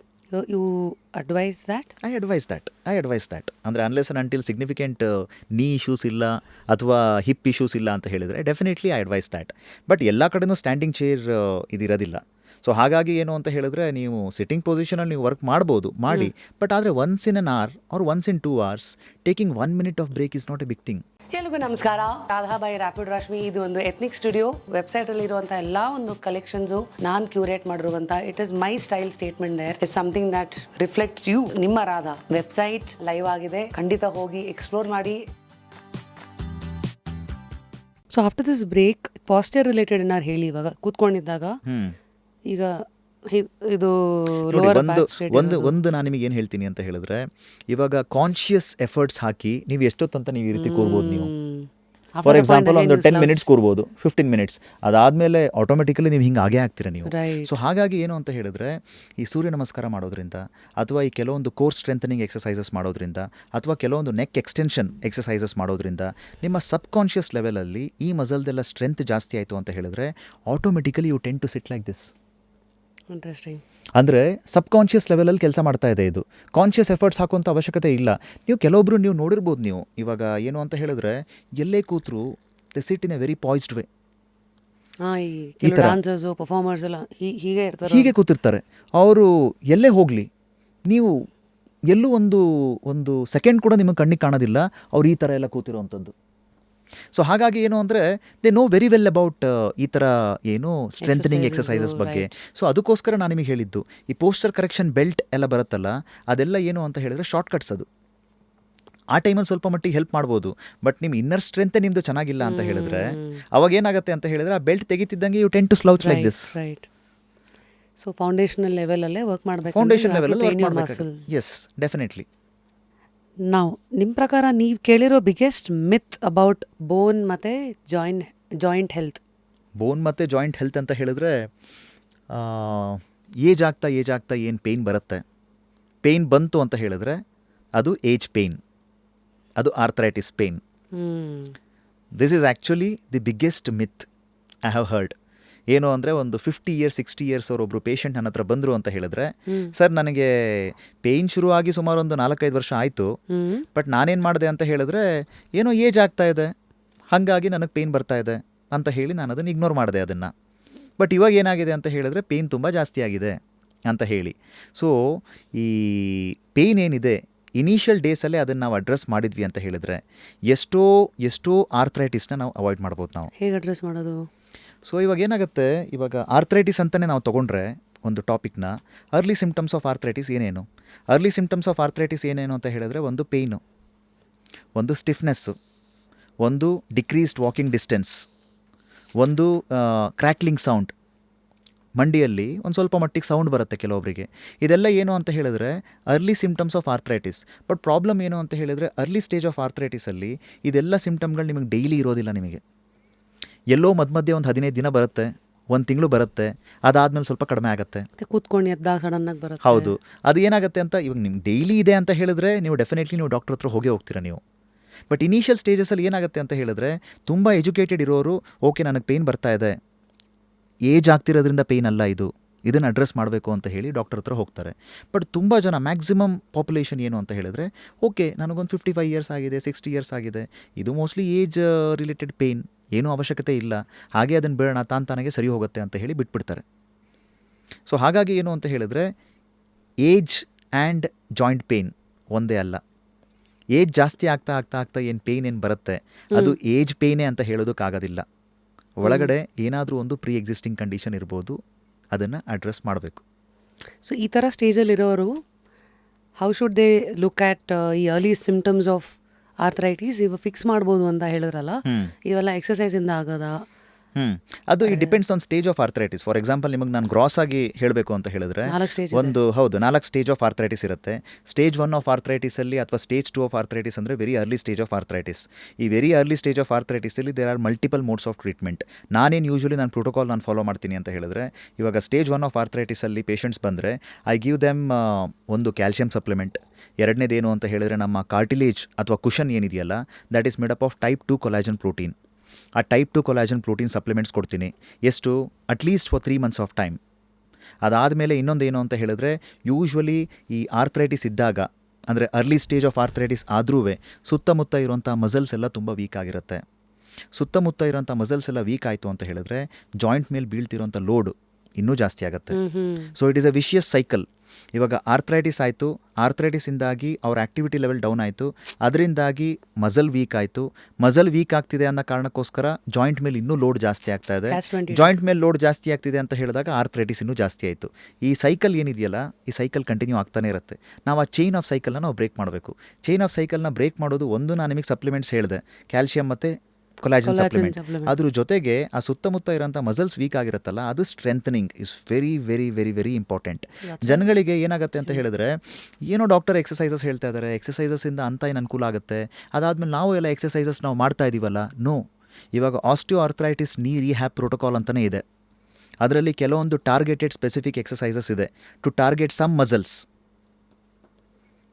ಆ ಟಾರ್ಗೆಟ್ ಮಾಡಿದಾಗ ಆವಾಗ ನೀ ಮೇಲೆ ಬೀಳ್ತಿರೋಂಥ ಲೋಡ್ ತುಂಬ ಕಡಿಮೆ ಆಗುತ್ತೆ. ನಾನು ನಿಮಗೆ ಒಂದು ಸಿಂಪಲ್ ಎಕ್ಸಾಂಪಲ್ ಹೇಳ್ತೀನಿ. ಫಾರ್ ಎಕ್ಸಾಂಪಲ್ಲು, ನೀವೀಗ ಒಂದು ಕಾಂಪೌಂಡ್ ಮೇಲೆ ನಿಂತಿದ್ದೀರಾ, ಯಾರೋ ಬಂದು ನಿಮ್ಮನ್ನು ದಬ್ಬಿದ್ರು, ಆವಾಗ ನಿಮಗೆ ಏಟ್ ಜಾಸ್ತಿ ಬೀಳುತ್ತೆ. ಅರ್ಥ ಆಗ್ತಿದೆಯಲ್ಲ? ನೀವೇ ಜಂಪ್ ಮಾಡಿದಾಗ ಏನಾಗುತ್ತೆ ಅಂದರೆ ಎಲ್ಲ ಮಸಲ್ನ ಯಾವ ಪೊಸಿಷನಲ್ಲಿ ಇಟ್ಕೊಬೇಕು, ಅದನ್ನು ನೀವು ನಿಮ್ಮ ಮಸಲಿಂದ ಕಂಟ್ರೋಲ್ ಮಾಡ್ಕೊಂಡು ನೀವು ಬೀಳ್ತೀರಾ, ಆವಾಗ ನಿಮಗೆ ಏನೂ ಏಟ್ ಆಗೋದಿಲ್ಲ. ಅರ್ಥ ಆಗ್ತಿದೆಯಲ್ಲ? ಇದೇ ಸೇಮ್ ಎಕ್ಸಾಂಪಲ್ ನಾನು ಹೇಳ್ತಾ ಇದ್ದೀನಿ. ನಾನು ನಿಮ್ಮ ಸುತ್ತಮುತ್ತ ಇರುವಂಥ ನಿಮ್ಮದು ಮಸಲ್ಸ್ ಇನ್ ಕೇಸ್ ಸ್ಟ್ರೆಂತ್ ಇಲ್ಲ ಅಂತ ಹೇಳಿದ್ರೆ, ನಿಮ್ಮ ದೇಹ ತೂಕ ಮಂಡಿ ಮೇಲೆ ಬೀಳ್ತಿರೋದು ಇನ್ನೂ ಜಾಸ್ತಿ ಆಗುತ್ತೆ, ಇನ್ನೂ ಲೋಡ್ ಜಾಸ್ತಿ ಬೀಳುತ್ತೆ, ಇನ್ನೂ ವೇರಿಯಂಟೇರ್ ಆಗುತ್ತೆ. ಸೊ ಹಾಗಾಗಿ ಏನು ಅಂತ ಹೇಳಿದ್ರೆ, ಈ ಮಸಲ್ ಸ್ಟ್ರೆಂಥನಿಂಗ್ ಎಕ್ಸಸೈಸಸ್ ಏನಿದೆ in arthritis, that is very important, whether the patient is in stage 1, stage 2, stage 3, stage 4. So stage 1 stage 2 ಅಲ್ಲಿ ನಾನು ನಿಮಗೆ ಹೇಳ್ದಂಗೆ ಒಂದು ಸಪ್ಲಿಮೆಂಟ್ಸ್ ಆಯಿತು, ಒಂದು ಮಸಲ್ ಸ್ಟ್ರೆಂಥನಿಂಗ್ ಎಕ್ಸಸೈಸಸ್ ಆಯಿತು. ಕೆಲವೊಂದು ಪೇಷಂಟ್ಸಲ್ಲಿ I suggest PRP also. PRP ಅಂತ ಹೇಳಿದ್ರೆ ಪ್ಲೇಟ್ಲೆಟ್ ರಿಚ್ ಪ್ಲಾಸ್ಮಾ ಅಂತ ಹೇಳಿ. ಅದರಲ್ಲಿ ಏನು ಅಂತ ಹೇಳಿದ್ರೆ, ಹೆಂಗೆ ಬರುತ್ತೇನೋ ಹೇಳ್ಬಿಡಿ. ಅದು ಒಂದು 20 to 30 ml ಆಫ್ ಬ್ಲಡ್ ನಿಮ್ಮ ಕೈಯಿಂದ ತೆಗಿತೀವಿ. ಅದು ತೆಗೆದು ಒಂದು ಟ್ಯೂಬ್ಗೆ ಹಾಕಿ ಅದನ್ನು ಒಂದು ಸೆಂಟ್ರಿಫ್ಯೂಗಲ್ ಮಷೀನ್ಗೆ ಹಾಕ್ತೀವಿ. ಅದನ್ನು ಸೆಂಟ್ರಿಫ್ಯೂಜ್ ಮಷೀನ್ಗೆ, ಆ ಮಷೀನ್ ಒಂದು 20 minutes ಸ್ಪಿನ್ ಆಗುತ್ತೆ. By the end of 20 minutes ನಮಗೊಂದು 3 to 4 ml ಅಷ್ಟು ಎಕ್ಸ್ಟ್ರಾಕ್ಟ್ ಸಿಗುತ್ತೆ. ಹೌದು, ಒಂಥರ ಯೆಲ್ಲೋ ಕಲರ್. ಆ ಎಕ್ಸ್ಟ್ರಾಕ್ಟಲ್ಲಿ ನಮಗೆ ಸ್ಟೆಮ್ ಸೆಲ್ಸ್ ಇರುತ್ತೆ, ಸ್ಟೆಮ್ ಸೆಲ್ಸ್ ಅಥವಾ ಗ್ರೋತ್ ಫ್ಯಾಕ್ಟರ್ಸ್.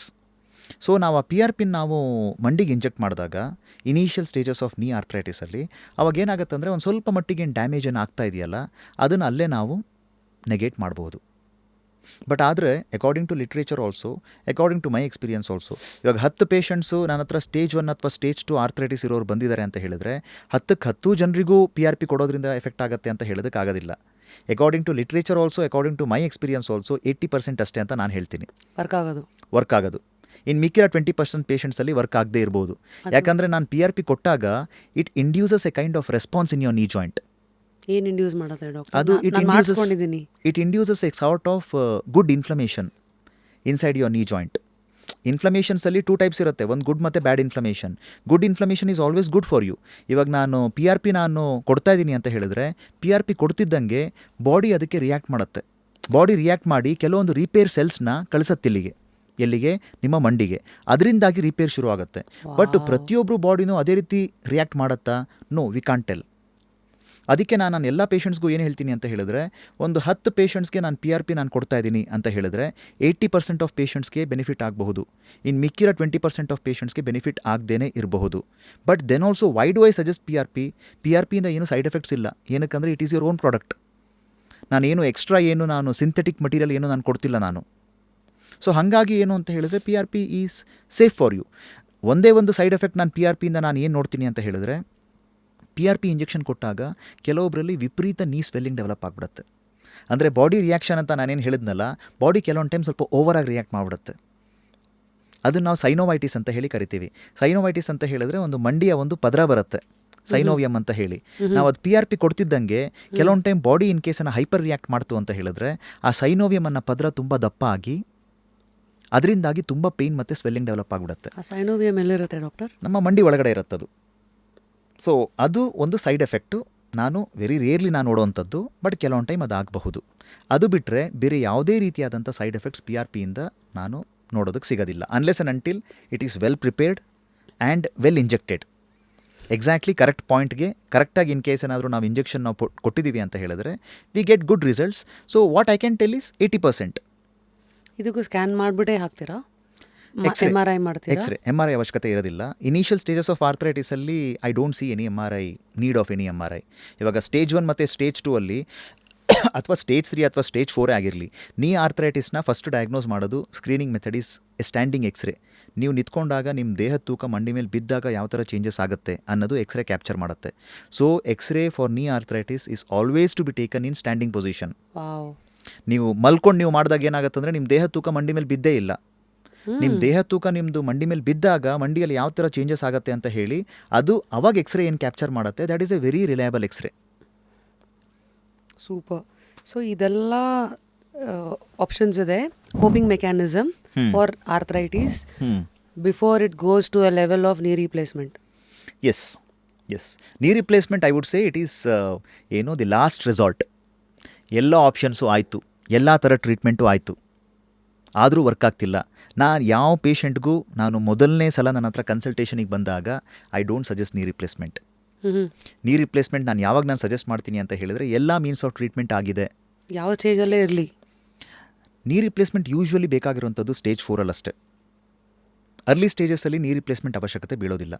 ಯಾಕಂದರೆ ಅರ್ಲಿ ಸ್ಟೇಜಸ್ಸಲ್ಲಿ ಇವಾಗ ವೆರಿ ಅರ್ಲಿ ಅಂತ ಹೇಳಿದರೆ stage 1 stage 2 is a recoverable condition. ಅವರಿಗೆ 100% ಆಗಬಹುದು. ಸ್ಟೇಜ್ 1 ಅಲ್ಲಂತೂ ಡೆಫಿನೆಟ್ಲಿ ಆಗೇ ಆಗುತ್ತೆ. ಸ್ಟೇಜ್ 2 ಅಲ್ಲಿ ಸ್ಟೇಜ್ 3 ಅಲ್ಲಿ ಹೇಳಲಿಕ್ಕೆ ಆಗೋದಿಲ್ಲ. They can version into stage 4 ಆಗಬಹುದು. ಬಟ್ ಸ್ಟೇಜ್ 4ಗೆ ಒಂದ್ಸಲ ಎಂಟ್ರ್ ಆದರು ಅಂತ ಹೇಳಿದ್ರೆ ಕುಷನ್ ಇರುವಂಥದ್ದು ಕಾರ್ಟಿಲೇಜ್ ಮತ್ತು ಮೆನಿಸ್ಕಸ್ ಅಂತ ನಾವೇನು ಹೇಳ್ತೀವಲ್ಲ, ಅದು completely ಕರಗಿದೆ.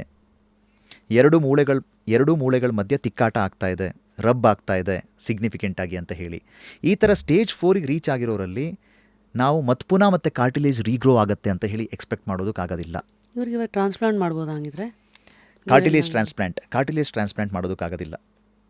Cartilage transplant is not an acceptable condition. ಇವಾಗ ಸ್ಟೇಜ್ 4ಗೆ ಇನ್ ಕೇಸ್ ಏನಾದರೂ ನೀವು ಹೋದ್ರ ಅಂತ ಹೇಳಿದ್ರೆ knee arthritis, that is an end stage. ಅದು ಎಂಡ್ ಸ್ಟೇಜಲ್ಲಿ ನಿಮಗೆ ಹೆಚ್ಚಿನ ಸ್ಟೇಜ್ 4 ಆರ್ಥರೈಟಿಸಲ್ಲಿ ನೀ ರಿಪ್ಲೇಸ್ಮೆಂಟ್ ಅವಶ್ಯಕತೆ ಬೀಳುತ್ತೆ. ಬಟ್ ಆದರೆ ಏನು ಅಂತ ಹೇಳಿದರೆ ನಾನು ಕೆಲವೊಂದು ಪೇಷಂಟ್ಸ್ ನೋಡಿದ್ದೀನಿ who are in stage 4. But ಆದರೂ ಏನು ಅಂತ ಹೇಳಿದರೆ ಅವ್ರ ಆ್ಯಕ್ಟಿವಿಟಿ ಲೆವೆಲ್ ಇಸ್ ಫೈನ್, ಅವ್ರ ಬಾಡಿ ಚೆನ್ನಾಗಿ ಕೋಪ್ ಮಾಡ್ತಾ ಇದೆ. ಹಾಗಾಗಿ ಏನು ಅಂತ ಹೇಳಿದರೆ ಇವನ್ ಇನ್ ಸ್ಟೇಜ್ 4 ಡೈರೆಕ್ಟ್ಲಿ ನಾನು ನೀ ರಿಪ್ಲೇಸ್ಮೆಂಟ್ ಫಸ್ಟಿಗೆ ನಾನು ಸಜೆಸ್ಟ್ ಮಾಡೋದಿಲ್ಲ. ಫಸ್ಟಿಗೆ ನಾನು ಅವರಿಗೆ ಏನಿದು ರೀಹ್ಯಾಬ್ ಎಕ್ಸಸೈಸಸ್, ಕ್ಯಾಲ್ಶಿಯಂ ಸಪ್ಲಿಮೆಂಟ್ಸ್, ಕೆಲವೊಂದು ಲೈಫ್ ಸ್ಟೈಲ್ ಮಾಡಿಫಿಕೇಷನ್ಸ್, ಸ್ವಲ್ಪ ವೆಯ್ಟ್ ರಿಡಕ್ಷನ್, ಗುಡ್ ಡಯಟ್, ಈ ಥರದ್ದೆಲ್ಲ ನಾನು ಫಸ್ಟಿಗೆ ಸಜೆಸ್ಟ್ ಮಾಡ್ತೀನಿ. ಒಂದು 2 ಮಂತ್ಸು 3 ಮಂತ್ಸು ನಾನು ನೋಡ್ತೀನಿ. ಅವ್ರಿಗೆ ನಾನು ಹೇಳ್ತೀನಿ, ನೋಡೋಣ ಈ ಥರ ಟ್ರೀಟ್ಮೆಂಟಲ್ಲಿ ನೀವು ಹೇಗೆ ರಿಕವರಿ ಆಗ್ತಿದೆ ಅಂತ ಹೇಳಿ. In case if you are recovering well, okay fine, let's go ahead with that.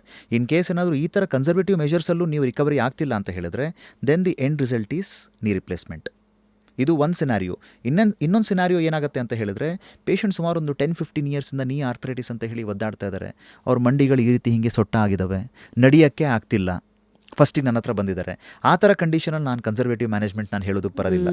Because ಆ ಥರದ್ದು ಏನು ಅಂತ ಹೇಳಿದ್ರೆ ಸ್ಟ್ರೇಟ್ ಫಾರ್ವರ್ಡ್ ಕೇಸ್ಗಳು, ಅಲ್ಲಿ ನೀ ರಿಪ್ಲೇಸ್ಮೆಂಟ್ ಮಾಡಲೇಬೇಕಾಗತ್ತೆ. ಏನಕ್ಕೆ ಅಂತ ಹೇಳಿದ್ರೆ patients quality of life completely dip ಆಗಿದೆ. ಪೇಷಂಟಿಗೆ ಅವ್ರು ರುಟೀನ್ ಆ್ಯಕ್ಟಿವಿಟೀಸ್ ಕೂಡ ಮಾಡೋದಕ್ಕಾಗ್ತಿಲ್ಲ. ಮನೆ ಒಳಗಡೆ ಒಂದು ವಾಶ್ರೂಮ್ಗೆ ಹೋಗೋಕ್ಕಾಗ್ತಿಲ್ಲ.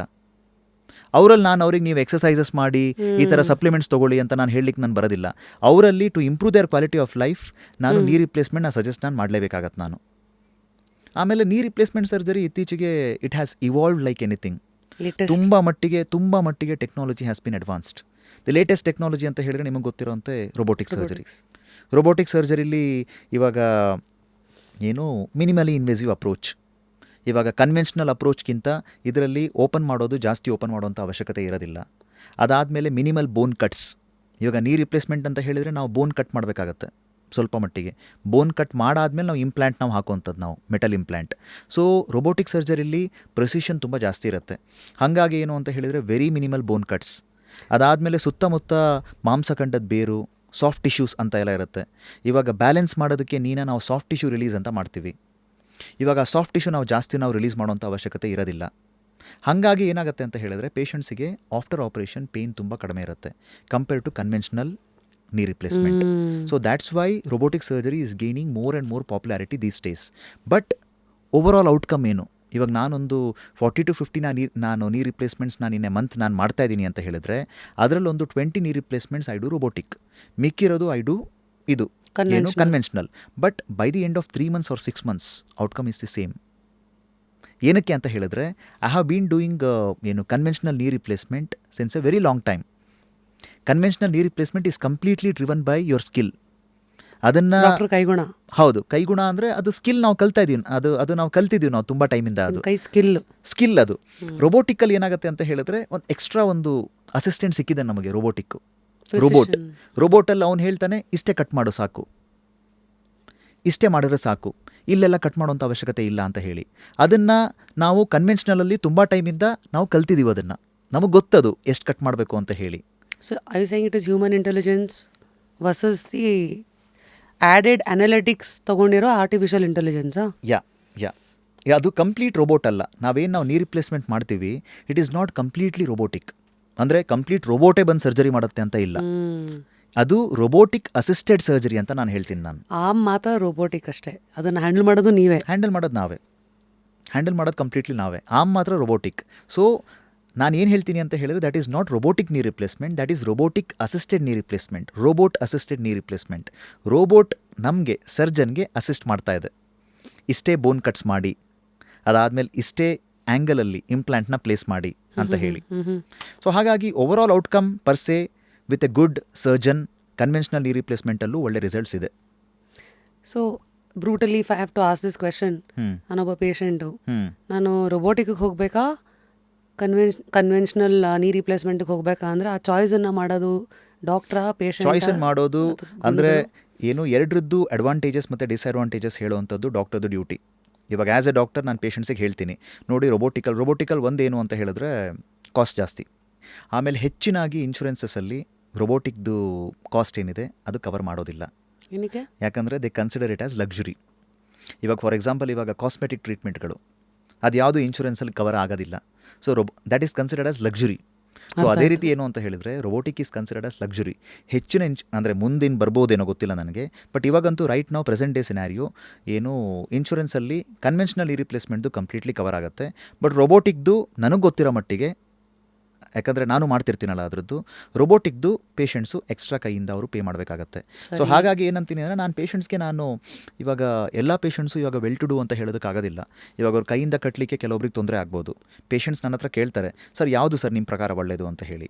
ನಾನು ಅವ್ರಿಗೆ ಏನಂತೀನಿ ಅಂತ ಹೇಳಿದರೆ ಎಸ್ ಡೆಫಿನೆಟ್ಲಿ ರೋಬೋಟಿಕ್ ಒಳ್ಳೆಯದು. ಅಂದರೆ ಪ್ರಿಸಿಷನ್ನು, ಔಟ್ಕಮ್ಮು, ರಿಕವರಿ, ಡ್ಯಾಮೇಜ್ ಅಂದರೆ ಕಮ್ಮಿ. ಇನಿಷಿಯಲ್ ಪೇನ್ ಏನಿದೆ ಕನ್ವೆನ್ಷನಲ್ ನೀ ರಿಪ್ಲೇಸ್ಮೆಂಟಿಗೆ ಕಂಪೇರ್ ಮಾಡಿದ್ರೆ ರೋಬೋಟಿಕ್ ನೀ ರಿಪ್ಲೇಸ್ಮೆಂಟಲ್ಲಿ ಇನಿಷಿಯಲ್ ಪೇನ್ ಸ್ವಲ್ಪ ಕಡಿಮೆ, ರಿಕವರಿ ಸ್ವಲ್ಪ ಕ್ವಿಕ್. ಬಟ್ ಓವರಾಲ್ ಔಟ್ಕಮ್ ಏನು, ಕನ್ವೆನ್ಷನಲ್ ಮಾಡಿರೋನು they do very well, robotic ಮಾಡಿರೋನು ultimately by the end of 3-6 months outcome is completely same, there is no difference. Basically 6 ತಿಂಗಳಾದ್ಮೇಲೆ ಎರಡೂ ಒಂದೇ. ಈ ಫಸ್ಟ್ 6 ತಿಂಗಳಲ್ಲಿ ಇಲ್ಲಿ ಸ್ವಲ್ಪ ನೋವು ಜಾಸ್ತಿ ಇರ್ಬೋದು, ಇಲ್ಲಿ ಸ್ವಲ್ಪ ಕಮ್ಮಿ ಇರುತ್ತೆ. ಪೋಸ್ಟ್ ರಿಕವರಿ ಸ್ವಲ್ಪ very quick. Patients quality of life ಇನಿಷಿಯಲಿಂದ ಚೆನ್ನಾಗಿರುತ್ತೆ. ಅರ್ಥ ಆಯಿತು. ಹೌದು, ಹಾಗಂತ ಹೇಳಿ ಏನು ಕನ್ವೆನ್ಷನಲ್ ಪೇಷಂಟ್ಸ್ ಎಲ್ಲ ಒದ್ದಾಡ್ತಾರೆ ಅಂತ ಅಲ್ಲ. ಯಾಕಂದರೆ ನನ್ನ ಮ್ಯಾಕ್ಸಿಮಮ್ ಪೇಷಂಟ್ಸ್ ನಾನು ಮಾಡೋದು ನಾನು ಕನ್ವೆನ್ಷನಲ್ಲೇ. ಬಟ್ ಕನ್ವೆನ್ಷನಲ್ಲು ಪೇಷಂಟ್ಸ್ ಏನು ಅಂತ ಹೇಳಿದರೆ ಕಂಫರ್ಟೇಬಲ್ ಇರ್ತಾರೆ.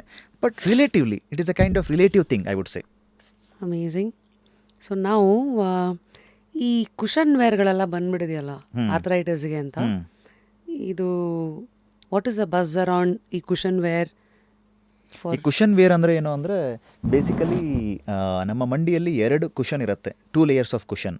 ಫಸ್ಟ್ ಲೇಯರ್ ಆಫ್ ಕುಷನ್ ನಿಮಗೆ ಗೊತ್ತಿರೋಂತೆ meniscus, second layer of cushion is cartilage. ಇವಾಗ ಏಜ್ ಆಗ್ತಾ ಏನಾಗ್ತಾ ಹೋಗುತ್ತೆ ಅಂತ ಹೇಳಿದ್ರೆ, ಇವಾಗ ಹೇಗೆ ನಮ್ಮ ಕೂದಲು ಹಣ್ಣಾಗುತ್ತೆ, ಹೇಗೆ ನಮ್ಮ ಚರ್ಮ ಸುಕ್ಕುಗಟ್ಟುತ್ತೆ, ಅದೇ ರೀತಿ ಏನು ಅಂತ ಹೇಳಿದ್ರೆ ಆ ಮೆನಿಸ್ಕಸ್ ಏನಿದೆಯಲ್ಲ ಅದರದ್ದು ಕ್ವಾಲಿಟಿ ಕೂಡ ಡೌನ್ ಆಗ್ತಾ ಹೋಗುತ್ತೆ. ಫಾರ್ ಎಕ್ಸಾಂಪಲ್, ಇವಾಗ ಯಂಗ್ ಪೇಷಂಟ್ಸಲ್ಲಿ ಈ ಮೆನಿಸ್ಕಸ್ನ ನಾನು ಹೊಸ ಫ್ರೆಶ್ ರಬ್ಬರ್ ಬ್ಯಾಂಡಿಗೆ ನಾನು ಕಂಪೇರ್ ಮಾಡ್ತೀನಿ. ನಾನು ಎಷ್ಟೇ ಸ್ಟ್ರೆಚ್ ಮಾಡಿದರೂ ಏನೂ ಆಗೋದಿಲ್ಲ, ಟೇರ್ ಆಗೋದಿಲ್ಲ. ಅದೇ ಈಗ ಓಲ್ಡ್ ಏಜ್ ಆಗ್ತಾ ವಯಸ್ಸಾಗ್ತಾ ಈ ಮೆನಿಸ್ಕಸ್ ಏನಿದೆಯಲ್ಲ ಓಲ್ಡ್ ರಬ್ಬರ್ ಬ್ಯಾಂಡ್ ಥರ ಆಗುತ್ತೆ. ಸ್ವಲ್ಪ ಸ್ಟ್ರೆಚ್ ಆಗ್ತಿದ್ದಂಗೆ ಟೇರ್ ಆಗೋಂಥ ಚಾನ್ಸಸ್ ತುಂಬ ಜಾಸ್ತಿ ಇರುತ್ತೆ. ನನ್ನ ಹತ್ರ ತುಂಬ ಜನ ಪೇಷಂಟ್ಸ್ ಬರ್ತಾರೆ, 55 ಇಯರ್ಸ್ 60 ಇಯರ್ಸ್ ಅವರು. ಸರ್ ಆರಾಮಾಗಿದ್ದೆ, ಬೆಳಗ್ಗೆ ಎದ್ದೆ, ಬೆಳಗ್ಗೆಯಿಂದ ಪೇಯ್ನ್ ಶುರುವಾಯಿತು, ನಾನು ಬಿದ್ದಿಲ್ಲ, ಏನೂ ಇಲ್ಲ, ನೆನ್ನೆ ತನಕ ಆರಾಮಾಗಿದ್ದೆ, ಸಡನ್ನಾಗಿ ಪೇಯ್ನ್ ಶುರುವಾಯಿತು ಅಂತ ಹೇಳಿ. ಸಡನ್ನಾಗಿ ಪೇಯ್ನ್ ಶುರುವಾಯಿತು ಅಂತ ಹೇಳಿದ್ರೆ ಈ ಥರ ಏಜ್ ಪೇಷಂಟ್ಸಲ್ಲಿ ಫಸ್ಟ್ ನನ್ನ ತಲೆಗೆ ಸ್ಟ್ರೈಕ್ ಆಗೋದು ಮೆನಿಸ್ಕಸ್ ಟೇರ್ ಇರ್ಬೋದೇನೋ ಅಂತ ಹೇಳಿ. ಮೆನಿಸ್ಕಸ್ ಟೇರ್ ಇರೋಂಥ ಚಾನ್ಸಸ್ ತುಂಬ ಜಾಸ್ತಿ ಇರುತ್ತೆ. ಸೊ ಅದನ್ನು ನಾನು ಹೇಗೆ ಇವ್ಯಾಲ್ಯೂಯೇಟ್ ಮಾಡ್ತೀನಿ, ದಟ್ ಈಸ್ ಮೈ ಪ್ರೋಟೋಕಾಲ್. ನಾನೇನು ಅಂತ ಹೇಳಿದ್ರೆ ಫಸ್ಟ್ ನಾನು ಎಕ್ಸ್ರೇ ಮಾಡಿಸ್ತೀನಿ. ಎಕ್ಸ್ರೇಲಿ ಇನ್ ಕೇಸ್ ಏನಾದರೂ ತೀರಾ ಜಾಸ್ತಿ ಏನಾದರೂ ವೇರಿಯಂಟ್ ಟೇರ್ ಇಲ್ಲ ಅಂತ ಹೇಳಿದ್ರೆ ಓಕೆ, ಇವ್ರಿಗೆ ವೇರಿಯಂಟ್ ಟೇರಿಂದ ಏನೂ ಪೇಯ್ನ್ ಏನೂ ಇಲ್ಲ, ಪ್ರೊಬ್ಯಾಬ್ಲಿ ಏನು ಅಂತ ಹೇಳಿದರೆ ಇವ್ರಿಗೆ ಮೆನಿಸ್ಕಸ್ ಟೇರ್ ಆಗಿರ್ಬೋದು ಅಂತ ಹೇಳಿದರೆ ನಾನು MRI ಮಾಡಿಸ್ತೀನಿ. MRIಯಲ್ಲಿ ಮೆನಿಸ್ಕಸ್ ಟೇರ್ ಇರೋವಂಥದ್ದು ಗೊತ್ತಾಗುತ್ತೆ. ಸೊ ಅದೇ ಏನು ಅಂತ ಹೇಳಿದರೆ ತುಂಬ ಜನ ಏನು ಮಾಡ್ತಾರೆ, ಆ ಪೇಯ್ನ ಅದನ್ನು ಇಗ್ನೋರ್ ಮಾಡ್ತಾರೆ. ಆ ಪೇಯ್ನ ಇಗ್ನೋರ್ ಮಾಡಿ ಒಂದು 6 ಮಂತ್ಸ್ 1 ಇಯರ್ ಇಗ್ನೋರ್ ಮಾಡಿದ್ರು ಅಂತ ಹೇಳಿದರೆ ಚೆನ್ನಾಗಿರುವಂಥ ಮಂಡಿ ವೇರಿಯಂಟ್ ಟೇರ್ ಶುರುವಾಗುತ್ತೆ. ಅದೇ ಏನಾದರೂ ಇನಿಷಿಯಲ್ ಸ್ಟೇಜಸಲ್ಲೇ ನಾವು ಮೆನಿಸ್ಕಸ್ ಟೇರ್ನ, ಪರ್ಟಿಕ್ಯುಲರ್ಲಿ ಈ ಏಜ್ ರಿಲೇಟೆಡ್ ಮೆನಿಸ್ಕಸ್ ಟೇರ್ನ ನಾವು ಅಡ್ರೆಸ್ ಮಾಡಿದ್ವಿ ಅಂತ ಹೇಳಿದ್ರೆ ಅವರ ಮಂಡಿ ಫಾರ್ ಲೈಫ್ ಟೈಮ್ಗೆ ಚೆನ್ನಾಗಿರುತ್ತೆ. ಬಟ್ ಅನ್ಫಾರ್ಚುನೇಟ್ಲಿ ನಮ್ಮ ಹತ್ರ ಬರೋ ತುಂಬ ಜನ ಪೇಷಂಟ್ಸ್ ಏನು ಅಂತ ಹೇಳಿದ್ರೆ ಇಮಿಡಿಯೇಟ್ಲಿ ಬರೋದಿಲ್ಲ, 2 ಮಂತ್ಸ್ 3 ಮಂತ್ಸ್ ವೆಯ್ಟ್ ಮಾಡಿ ಅದಾದಮೇಲೆ ಬರ್ತಾರೆ. ಇಲ್ಲ ಅಂದರೆ ಯಾರೋ ಜನರಲ್ ಡಾಕ್ಟರಿಗೆ ತೋರಿಸಿರ್ತಾರೆ, ಅವರಿಗೆ ಅಷ್ಟು ಇದ್ರ ಬಗ್ಗೆ ಗೊತ್ತಿಲ್ಲ ಅಂತ ಹೇಳಿದ್ರೆ they don't educate them well. ಅವಾಗ ಏನಾಗುತ್ತೆ ಅಂದರೆ ಅವ್ರು ಬರೀ ಪೇನ್ ಕಿಲ್ಲರ್ಸ್ ತೊಗೊಂಡು ಹಾಗೆ ಅದನ್ನು ಇಗ್ನೋರ್ ಮಾಡ್ತಿರ್ತಾರೆ. ಇವತ್ತೇ ಏನು ಅಂತ ಹೇಳಿದ್ರೆ ಇವತ್ತು ಬೆಳಗ್ಗೆ ನಾನು 2 ಮೆನಿಸ್ಕಸ್ ಟೇರ್ನ ಆಪ್ರೇಟ್ ಮಾಡಿದ್ದೀನಿ. 2 ಮೆನಿಸ್ಕಸ್ ಟೇರ್ ಏನು ಅಂತ ಹೇಳಿದ್ರೆ ಒಬ್ಬ 55 ಇಯರ್ಸು, ಒಬ್ಬರು 55 ಇಯರ್ಸು, ಇನ್ನೊಬ್ಬರು 65 ಇಯರ್ಸು. ಇಬ್ಬರಿಗೂ ಟೇರ್ ಆಗಿರುವಂಥದ್ದು ಏನು ಅಂತ ಹೇಳಿದರೆ ವಿತೌಟ್ ಎನಿ ಇಂಜುರಿ, ತಾನಾಗಿನೇ ಸುಮ್ಮನೆ ಅವರು ಕುತ್ಕೊಂಡವ್ರು ಮೇಲ್ಗಡೆ ಎದ್ದೇಳ್ತಾ ಏನೋ ಅವ್ರಿಗೆ ಸ್ವಲ್ಪ ಸೌಂಡ್ ಕೇಳ್ದಂಗೆ ಆಗಿದೆ, ಏನೋ ಸಡನ್ನಾಗಿ ಅವ್ರಿಗೆ ಪೇಯ್ನ್ ಬಂದಂಗೆ ಆಗಿದೆ. 2 ಮಂತ್ಸ್ 3 ಮಂತ್ಸ್ ವೆಯ್ಟ್ ಮಾಡಿದ್ದಾರೆ, ಪೇಯ್ನ್ ಕಡಿಮೆ ಆಗಿಲ್ಲ, they have come to me. ಅವರು ನಾನು MRI ಮಾಡಿ ನೋಡಿದಾಗ ಅದು ಸಿಗ್ನಿಫಿಕೆಂಟ್ ಮೆನಿಸ್ಕಸ್ ಟೇರ್ ಅಂತ ಹೇಳಿ ಅನಿಸ್ತು. ಎಲ್ಲ ಮೆನಿಸ್ಕಸ್ ಟೇರ್ಗೂ ಸರ್ಜರಿ ಬೇಕಾ? ಇಲ್ಲ. ಕೆಲವೊಂದು ಅನ್ಸ್ಟೇಬಲ್ ಮೆನಿಸ್ಕಸ್ ಟೇರ್ಗಳಿಗೆ ಅದು ಬೇಕಾಗತ್ತೆ. ಸೊ ಅದು ಮಾಡಿದ್ಮೇಲೆ ಏನು ಅಂತ ಹೇಳಿದ್ರೆ ಒಂದು 3 to 4 ವೀಕ್ಸ್ ನಾನು ಪೂರ್ತಿ ಭಾರ ಹಾಕಿ ನಾನು ನಡೆಸೋದಿಲ್ಲ ಅವರಿಗೆ. ಯಾಕಂದರೆ ಅದು ನಾನು ಮೆನಿಸ್ಕಸ್ನ ಸ್ಟಿಚ್ ಮಾಡಿರೋದು ಸ್ವಲ್ಪ ಮಟ್ಟಿಗೆ ಹೀಲ್ ಆಗಬೇಕು. ಅದು ಕೂಡ ಏನು ಅಂದರೆ ಆರ್ಥ್ರೋಸ್ಕೋಪಿಕಲ್ಲೇ ಮಾಡುವಂಥದ್ದು ವಿತ್ ದಿ ಹೆಲ್ಪ್ ಆಫ್ ಕ್ಯಾಮ್ರಾನೇ. ಸೊ ಹಾಗಾಗಿ ಪೇಷಂಟ್ಸಿಗೆ ಜಾಸ್ತಿ ಪೇಯ್ನ್ ಇರೋದಿಲ್ಲ. ಒಂದು 4 ವೀಕ್ಸ್ ಆದಮೇಲೆ ನಾನು ವೆಯ್ಟ್ ಬೇರಿಂಗ್ನ ಸ್ಟಾರ್ಟ್ ಮಾಡಿಸ್ತೀನಿ. ಕುಷನ್ ಮತ್ತೆ ಪುನಃ ಬಂದು ಆ ಜಾಗದಲ್ಲಿ ಕೂರ್ತು ಅಂತ ಹೇಳಿದ್ರೆ ಮತ್ತೆ ಪುನಃ ನೀ ಚೆನ್ನಾಗಿ ಫಂಕ್ಷನ್ ಮಾಡಲಿಕ್ಕೆ ಶುರುವಾಗುತ್ತೆ. ಹಾಗಾಗಿ ಏನು ಅಂತ ಹೇಳಿದ್ರೆ ನಿಮಗೆ ಸಡನ್ನಾಗಿ ಈ ರೀತಿ ಪೇಯ್ನ್ ಏನು ಡೆವಲಪ್ ಆಗುತ್ತೆ ಓಲ್ಡ್ ಏಜಲ್ಲಿ, ನೀವು ಮುಂಚೆ ತುಂಬ ಚೆನ್ನಾಗಿರೋರು, ನಿಮ್ಮ ಮಂಡಿಯಲ್ಲಿ ಏನೂ ಪೇಯ್ನೇ ಇಲ್ಲ ಅಂತ ಹೇಳಿದ್ರೆ the first thing what you should think is of meniscus tear. Wake up to fresh ideas. Repose. So ಇದೆಲ್ಲ ಮನಸ್ಸಲ್ಲಿ ಇಟ್ಕೊಂಡೆ ಈಗ ಇದರ ಪ್ರೊಟೆಕ್ಷನ್ಗೆ ಅಂತ ಬಂದಿರೋದು ಕುಷನ್ ವೇರ್ಗಳ, ಅಥವಾ ಟೇರ್ ಆಗಿರೋರು ಅದೊಂದು ಕೋಪಿಂಗ್ ಮೆಕ್ಯಾನಿಸಮ್ ಆಗಿ ಉಪಯೋಗಿಸೋದು ಕುಷನ್ ವೇರ, ಈ ಚಪ್ಪಲಿಗಳು ಅಂತೆಲ್ಲ ಬರುತ್ತಲ್ಲ, ಚಪ್ಪಲಿಗಳು, ಫುಟ್ವೇರ್ ಒಂದು ತಕ್ಕಮಟ್ಟಿಗೆ ಆ್ಯಕ್ಚುಲಿ ಹೆಲ್ಪ್ ಆಗೇ ಆಗುತ್ತೆ. ಏನಕ್ಕೆ ಅಂತ ಹೇಳಿದ್ರೆ ಇವಾಗ ಓಲ್ಡ್ ಏಜಲ್ಲಿ ಸ್ವಲ್ಪ ಬ್ಯಾಲೆನ್ಸಿಂಗು ಅಂದರೆ ಬಾಡಿ ಬ್ಯಾಲೆನ್ಸಿಂಗ್ ಅಷ್ಟು ಚೆನ್ನಾಗಿರೋದಿಲ್ಲ, ಬೀಳೋಂಥ ಚಾನ್ಸಸ್ ತುಂಬ ಜಾಸ್ತಿ ಇರುತ್ತೆ, ಸ್ವಲ್ಪ ಸ್ಲಿಪರಿ ಇದ್ದರು. ಸೊ ಹಾಗಾಗಿ ಏನು ನಿಮ್ಮ footwear place a very significant roll ಅಲ್ಲಿ. ಎರಡನೇದು ಏನು ಅಂತ ಹೇಳಿದ್ರೆ ನಿಮ್ಮ ಏನು ಕುಷನ್ ಅಥವಾ ಏನು ಫುಟ್ವೇರ್ ಇನ್ ಕೇಸನ್ನು ಚೆನ್ನಾಗಿಲ್ಲ ಅಂತ ಹೇಳಿದ್ರೆ ಅದರಿಂದ ಕೂಡ ಒಂದು ಸ್ವಲ್ಪ ಮಟ್ಟಿಗೆ ನಿಮ್ಮ ನೀ ಅಲೈನ್ಮೆಂಟ್ ಮೇಲೆ ಅಫೆಕ್ಟ್ ಆಗೋಂಥ ಚಾನ್ಸಸ್ ಇರುತ್ತೆ. ಆ ನೀ ಅಲೈನ್ಮೆಂಟ್ ಇನ್ ಕೇಸ್ ಏನಾದರೂ ನಿಮ್ಮ ಫುಟ್ವೇರಿಂದ ನೀ ಅಲೈನ್ಮೆಂಟ್ ಚೆನ್ನಾಗಿಲ್ಲ ಅಂತ ಹೇಳಿದ್ರೆ ಅದರಿಂದ ಕೂಡ ಜಾಯಿಂಟ್ ತುಂಬ ಓವರ್ಲೋಡ್ ಆಗೋದಕ್ಕೆ ಶುರು ಆಗುತ್ತೆ. ಫಾರ್ ಎಕ್ಸಾಂಪಲ್ ಏನು ಅಂತ ಹೇಳಿದ್ರೆ ಸಿಂಪಲಾಗಿ ಹೇಳಬೇಕು ಅಂದರೆ ಇವಾಗ ಏನು ಫ್ಲ್ಯಾಟ್ ಫುಟ್ ಇರುತ್ತೆ, ನೀವು ನೋಡಿದ್ದೀರಾ ನೀವು ತುಂಬ ಜನರಿಗೆ. ಈ ಫ್ಲ್ಯಾಟ್ ಫುಟ್ ಇದ್ದಾಗ ಏನಾಗುತ್ತೆ ಅಂತ ಹೇಳಿದ್ರೆ ಈ ಫ್ಲ್ಯಾಟ್ ಫುಟ್ ಇರೋರಲ್ಲಿ ನೀ ಬಯೋಮೆಕ್ಯಾನಿಕ್ಸ್ ಚೇಂಜ್ ಆಗೋಗುತ್ತೆ, ನೀ ಮೇಲೆ ಬೀಳ್ತಿರೋಂಥ ಸ್ಟ್ರೆಸ್ ತುಂಬ ಚೇಂಜ್ ಆಗುತ್ತೆ. ಅದರಿಂದಾಗಿ ಏನಾಗುತ್ತೆ ಅಂತ ಹೇಳಿದರೆ ಅವ್ರಿಗೆ ಜಾಯಿಂಟ್ ಪೇಯ್ನ್ ಶುರುವಾಗುತ್ತೆ. ಸೊ ಜಾಯಿಂಟ್ ಪೇಯ್ನು ಏನು ಅಂತ ಹೇಳಿದ್ರೆ, ನಾವು ಆರ್ಥರೈಟಿಸ್ ಬಗ್ಗೆ ಮಾತಾಡಿದ್ದೀವಿ. ಅದಾದಮೇಲೆ ಏನು ಅಂದರೆ ಈ ನೀ ಕ್ಯಾಪ್ ಏನು ಕಾಂಡ್ರೋಮಲೇಸಿಯಾ ಪಟೇಲ ಬಗ್ಗೆ ಮಾತಾಡಿದ್ದೀವಿ, ರನ್ನರ್ಸ್ ನೀ ಅಂತ ಹೇಳಿ. ಈ ಮ್ಯಾಲ್ ಅಲೈನ್ಮೆಂಟ್ ಚೆನ್ನಾಗಿಲ್ದೇ ಬರುವಂತಹ joint pain is A different entity. ಅದು ಈ ಫುಟ್ ಅಲೈನ್ಮೆಂಟ್ ಚೆನ್ನಾಗಿಲ್ಲ ಅಂತ ಹೇಳಿದ್ರೆ, ಫ್ಲ್ಯಾಟ್ ಫುಟ್ ಇರುತ್ತೆ. ಫ್ಲ್ಯಾಟ್ ಫುಟ್ ಆಗಿ ಕೆಲವೊಬ್ರಿಗೆ ಈ ಥರ ಫುಟ್ಟಿಂಗ್ ತಿರ್ಕೊಂಡಿರುತ್ತೆ. ಅದನ್ನು ನಾವು ಪ್ರೊನೇಟೆಡ್ ಫುಟ್ ಅಂತ ಕರಿತೀವಿ. ಆ ಪ್ರೊನೇಟೆಡ್ ಫುಟ್ ಇರೋರ್ಗೂ ನೀ ಮೇಲೆ ತುಂಬ ಮಟ್ಟಿಗೆ ಪ್ರೆಷರ್ ಬೀಳೋದಕ್ಕೆ ಶುರುವಾಗುತ್ತೆ. ಕೆಲವೊಬ್ಬರಲ್ಲಿ ಈ ಹುಡ್ತಾನೆ ಅಥವಾ ಅವರು ಅಡೋಲೆಸೆನ್ಸಿಂದನೇ ಮಂಡಿ ಅಲೈನ್ಮೆಂಟ್ ಈ ಥರ ಇರುತ್ತೆ. ಅದನ್ನು ನಾವು ಬೋನೀಸ್ ಅಂತ ಹೇಳಿ ಕರಿತೀವಿ. ಆ ಬೋನೀಸ್ ಇರೋರು ಅವರಿಗೆ they are actually very prone for knee arthritis. ಅವರು ಓಲ್ಡ್ ಏಜಲ್ಲಿ ಬಟ್ ಎಲ್ಲರಿಗೂ ಆ ರೀತಿ ನೀ ಆರ್ಥರೈಟಿಸ್ ಆಗತ್ತಾ? ಇಲ್ಲ. ಅದನ್ನು ಚೆನ್ನಾಗಿ with the help of you strengthening exercise ಮಾಡಿಕೊಂಡ್ರೆ ಪ್ರೊಟೆಕ್ಟ್ ಮಾಡ್ಬೋದು. ಅಮೇಝಿಂಗ್. ಈಗ ಬೋನ್ ಹೆಲ್ತ್ ಬಗ್ಗೆ I think you spoke about ಬೋನ್ಸ್ಗೆ ಏನೇನು ಸಪ್ಲಿಮೆಂಟ್ಸ್ ಬೇಕಂತ, calcium and vitamin D for both muscle and bone and joint ಹೆಲ್ತ್ಗೆ ಅಂತ. ಹೌದು. ನಿಮ್ಮ ಪ್ರಕಾರ ಯಾವ ಒಂದು ಫುಡ್ ಬೋನಿಗೆ ಸಿಕ್ಕಾಪಟ್ಟೆ ಹಾರ್ಮ್ ಮಾಡುತ್ತೆ ಗೊತ್ತಿಲ್ಲ? ಜಂಕ್ ಫುಡ್ಸ್ ಒಂದು, ಅದಾದಮೇಲೆ ಹೈ ಸ್ಪೈಸಿ ಫುಡ್, ಅದಾದಮೇಲೆ high salty and high spicy food. Why high salty and high spicy food ನಿಮ್ಮ ಬೋನ್ ಮೆಕ್ಯಾನಿಸಮ್ ಏನಿದೆಯಲ್ಲ, ಬೋನ್ ಮೆಕ್ಯಾನಿಸಮ್ ಅಂತ ಹೇಳಿದ್ರೆ ನೋಡಿ, ಇವಾಗ ಬೋನ್ ಅಂತ ಹೇಳಿದರೆ it is a living organ. Same ನಿಮ್ಮ ಕಿಡ್ನಿ ಲಿವರ್ ಥರನೇ bone is also a living organ. ಬೋನಲ್ಲಿ ಕಂಟಿನ್ಯೂಸ್ಲಿ ಬೋನ್ ರಿಮಾಡೆಲಿಂಗ್ ಅಂತ ಹೇಳಿ ಆಗ್ತಾ ಇರುತ್ತೆ. ಅಂದರೆ ಈ ಬೋನ್ ಬ್ರೇಕಿಂಗ್ ಸೆಲ್ಸ್ ಅಂತ ಇರುತ್ತೆ, ಆಸ್ಟಿಯೋಕ್ಲಾಸ್ ಅಂತ. ಅದು ಕಂಟಿನ್ಯೂಸ್ಲಿ ಹಳೆ ಬೋನ್ನ ಡಿಗ್ರೇಡ್ ಮಾಡ್ತಾ ಇರುತ್ತೆ, ಬ್ರೇಕ್ ಮಾಡ್ತಾ ಇರುತ್ತೆ. ಇನ್ನೊಂದು ಬೋನ್ ಫಾರ್ಮಿಂಗ್ ಸೆಲ್ಸ್ ಅಂತ ಇರುತ್ತೆ, ಆಸ್ಟಿಯೋಬ್ಲಾಸ್ಟ್ ಅಂತ. ಅದು ಹೊಸದಾಗದು ಬೋನ್ ಫಾರ್ಮ್ ಮಾಡ್ತಾ ಇರುತ್ತೆ. ಸೊ ಈ ಕಡೆಯಿಂದ ಹಳೆ ಬೋನ್ ಡಿಗ್ರೇಡ್ ಆಗ್ತಾ ಇರುತ್ತೆ, ಹೊಸ ಬೋನ್ ಫಾರ್ಮೇಷನ್ ಆಗ್ತಾ ಇರುತ್ತೆ. ಸೊ ಈ ಬೋನ್ ರಿಮಾಡೆಲಿಂಗ್ ಪ್ರೊಸೆಸ್ಸಲ್ಲಿ your bone is a living organ. ಈ ಮಸಲ್ ಥರನೇ ಮಸಲ್ ಟೇರ್ ಆಗಿ ಹೊಸದು ಬರುತ್ತಲ್ಲ, ಸೇಮ್. ಎಕ್ಸಾಕ್ಟ್ಲಿ. ಇವಾಗ ಏನು ಈ bone is a remodelling, bone is in continuous remodelling ಇರೋದ್ರಿಂದ, so for example in case ಏನಾದರೂ ನಿಮ್ಮ ಡಯಟ್ ಇನ್ ಕೇಸ್ ಚೆನ್ನಾಗಿಲ್ಲ ಅಂತ ಹೇಳಿದ್ರೆ that may affect this remodelling process. ಈ ರಿಮಾಡೆಲಿಂಗ್ ಪ್ರೊಸೆಸ್ ಏನಾದರೂ ಅಫೆಕ್ಟ್ ಆಯಿತು ಅಂತ ಹೇಳಿದ್ರೆ ಬೋನ್ ವೀಕ್ ಆಗಬಹುದು. ಸೊ ಇದು ಈ ಸಾಲ್ಟ್ ಆ್ಯಂಡ್ ಸ್ಪೈಸಿ ಫುಡ್ ಆಗಿರಲಿ, ಅಥವಾ ಎಕ್ಸ್ಟ್ರೀಮ್ ಏನು ಈ ಶುಗರಿ ಫುಡ್ಸ್ ಆಗಿರಲಿ, ಜಂಕ್ ಫುಡ್ಸ್ ಆಗಿರಲಿ, ಓವರ್ ಆಲ್ ಹೆಲ್ತಿಗೆ ಹೇಗೆ ಅಫೆಕ್ಟ್ ಮಾಡುತ್ತೆ ಅದೇ ರೀತಿ ನಿಮ್ಮ ಬೋನ್ ಹೆಲ್ತಿಗೆ ಕೂಡ ರಿಮಾಡೆಲಿಂಗ್ ಮಾಡುತ್ತೆ. So who is the best friend of ಬೋನ್? ಈಗಾಗಲೇ ನೋಡಿರೋ ಹಂಗೆ ಅಡ್ವರ್ಟೈಸ್ಮೆಂಟ್ಸ್ಗಳಲ್ಲಿ ಅಲ್ಲಿ ಇಲ್ಲಿ ಎಲ್ಲ ಈ ಹಾಲು, ಡೈರಿ ಪ್ರಾಡಕ್ಟ್ಸು ಅವೆಲ್ಲ, is it still true as on 2025? ಹಾಲು ತಕ್ಕ ಮಟ್ಟಿಗೆ. ಕಂಪ್ಲೀಟ್ಲಿ ನೀವು ಹಾಲು ಕುಡಿದ್ರೆ ನಿಮ್ಮ ಬೋನ್ ಹೆಲ್ತ್ ತುಂಬ ಚೆನ್ನಾಗಿರುತ್ತೆ ಅಂತ ನಾನೇನು ಹೇಳೋದಿಲ್ಲ. ಹಾಲು ಅಂತ ಹೇಳಿದ್ರೆ ಸ್ವಲ್ಪ ಮಟ್ಟಿಗೆ ಕ್ಯಾಲ್ಶಿಯಂ ಸಪ್ಲಿಮೆಂಟೇಷನ್ ಸಿಗುತ್ತೆ. ಬಟ್ ಕ್ಯಾಲ್ಶಿಯಂ ಸಪ್ಲಿಮೆಂಟೇಷನ್ ನಿಮಗೆ ರಾಗಿಯಲ್ಲೂ ಸಿಗುತ್ತೆ. ಜೊತೆಗೆ ಏನು ಈ ಥರ ಯಾವುದು ಗ್ರೀನ್ ಲೀಫಿ ವೆಜಿಟೇಬಲ್ಸ್ ಅಂತ ನಾನು ನಿಮಗೆ ಏನು ಹೇಳಿದೆ, ಅಥವಾ ಏನು ಈ ಫ್ರೂಟ್ಸ್ ಆ್ಯಂಡ್ ನಟ್ಸ್ ಆಗಿರಲಿ, ಎಲ್ಲದರಲ್ಲೂ ನಿಮಗೆ ಕ್ಯಾಲ್ಶಿಯಂ ಸಪ್ಲಿಮೆಂಟೇಷನ್ ಸಿಗುತ್ತೆ. ಸೊ ಒಂದೇ ಒಂದು ಫುಡ್ ನಾವು ಇಟ್ಕೊಂಡು ಇದೊಂದು ನೀವು ಫುಡ್ ತಿನ್ನಿ ನಿಮ್ಮ ಬೋನ್ ಹೆಲ್ತ್ ಕರೆಕ್ಟಾಗಿರುತ್ತೆ ಅಂತ ನಾನು ಹೇಳೋದಕ್ಕಾಗೋದಿಲ್ಲ. ಯಾಕಂದರೆ ಫುಡ್ ಒಂದೇ ಅಲ್ಲ, ಜೊತೆಗೆ ನಿಮ್ಮ ಲೈಫ್ ಸ್ಟೈಲ್ ಕೂಡ ನಿಮ್ಮ ಬೋನ್ ಹೆಲ್ತ್ನ ಡಿಸೈಡ್ ಮಾಡುತ್ತೆ. So best ways to improve bone health naturally with lifestyle and food ಅರ್ಥ ಆಯಿತು. ಲೈಫ್ ಸ್ಟೈಲ್ ಮತ್ತು ಫುಡ್ ಸ್ಟೈಲ್ ತುಂಬ ಚೆನ್ನಾಗಿರಬೇಕು. ನಾನು ನಿಮಗೆ ಹೇಳ್ದಂಗೆ ಬ್ಯಾಲೆನ್ಸ್ ಡಯಟ್.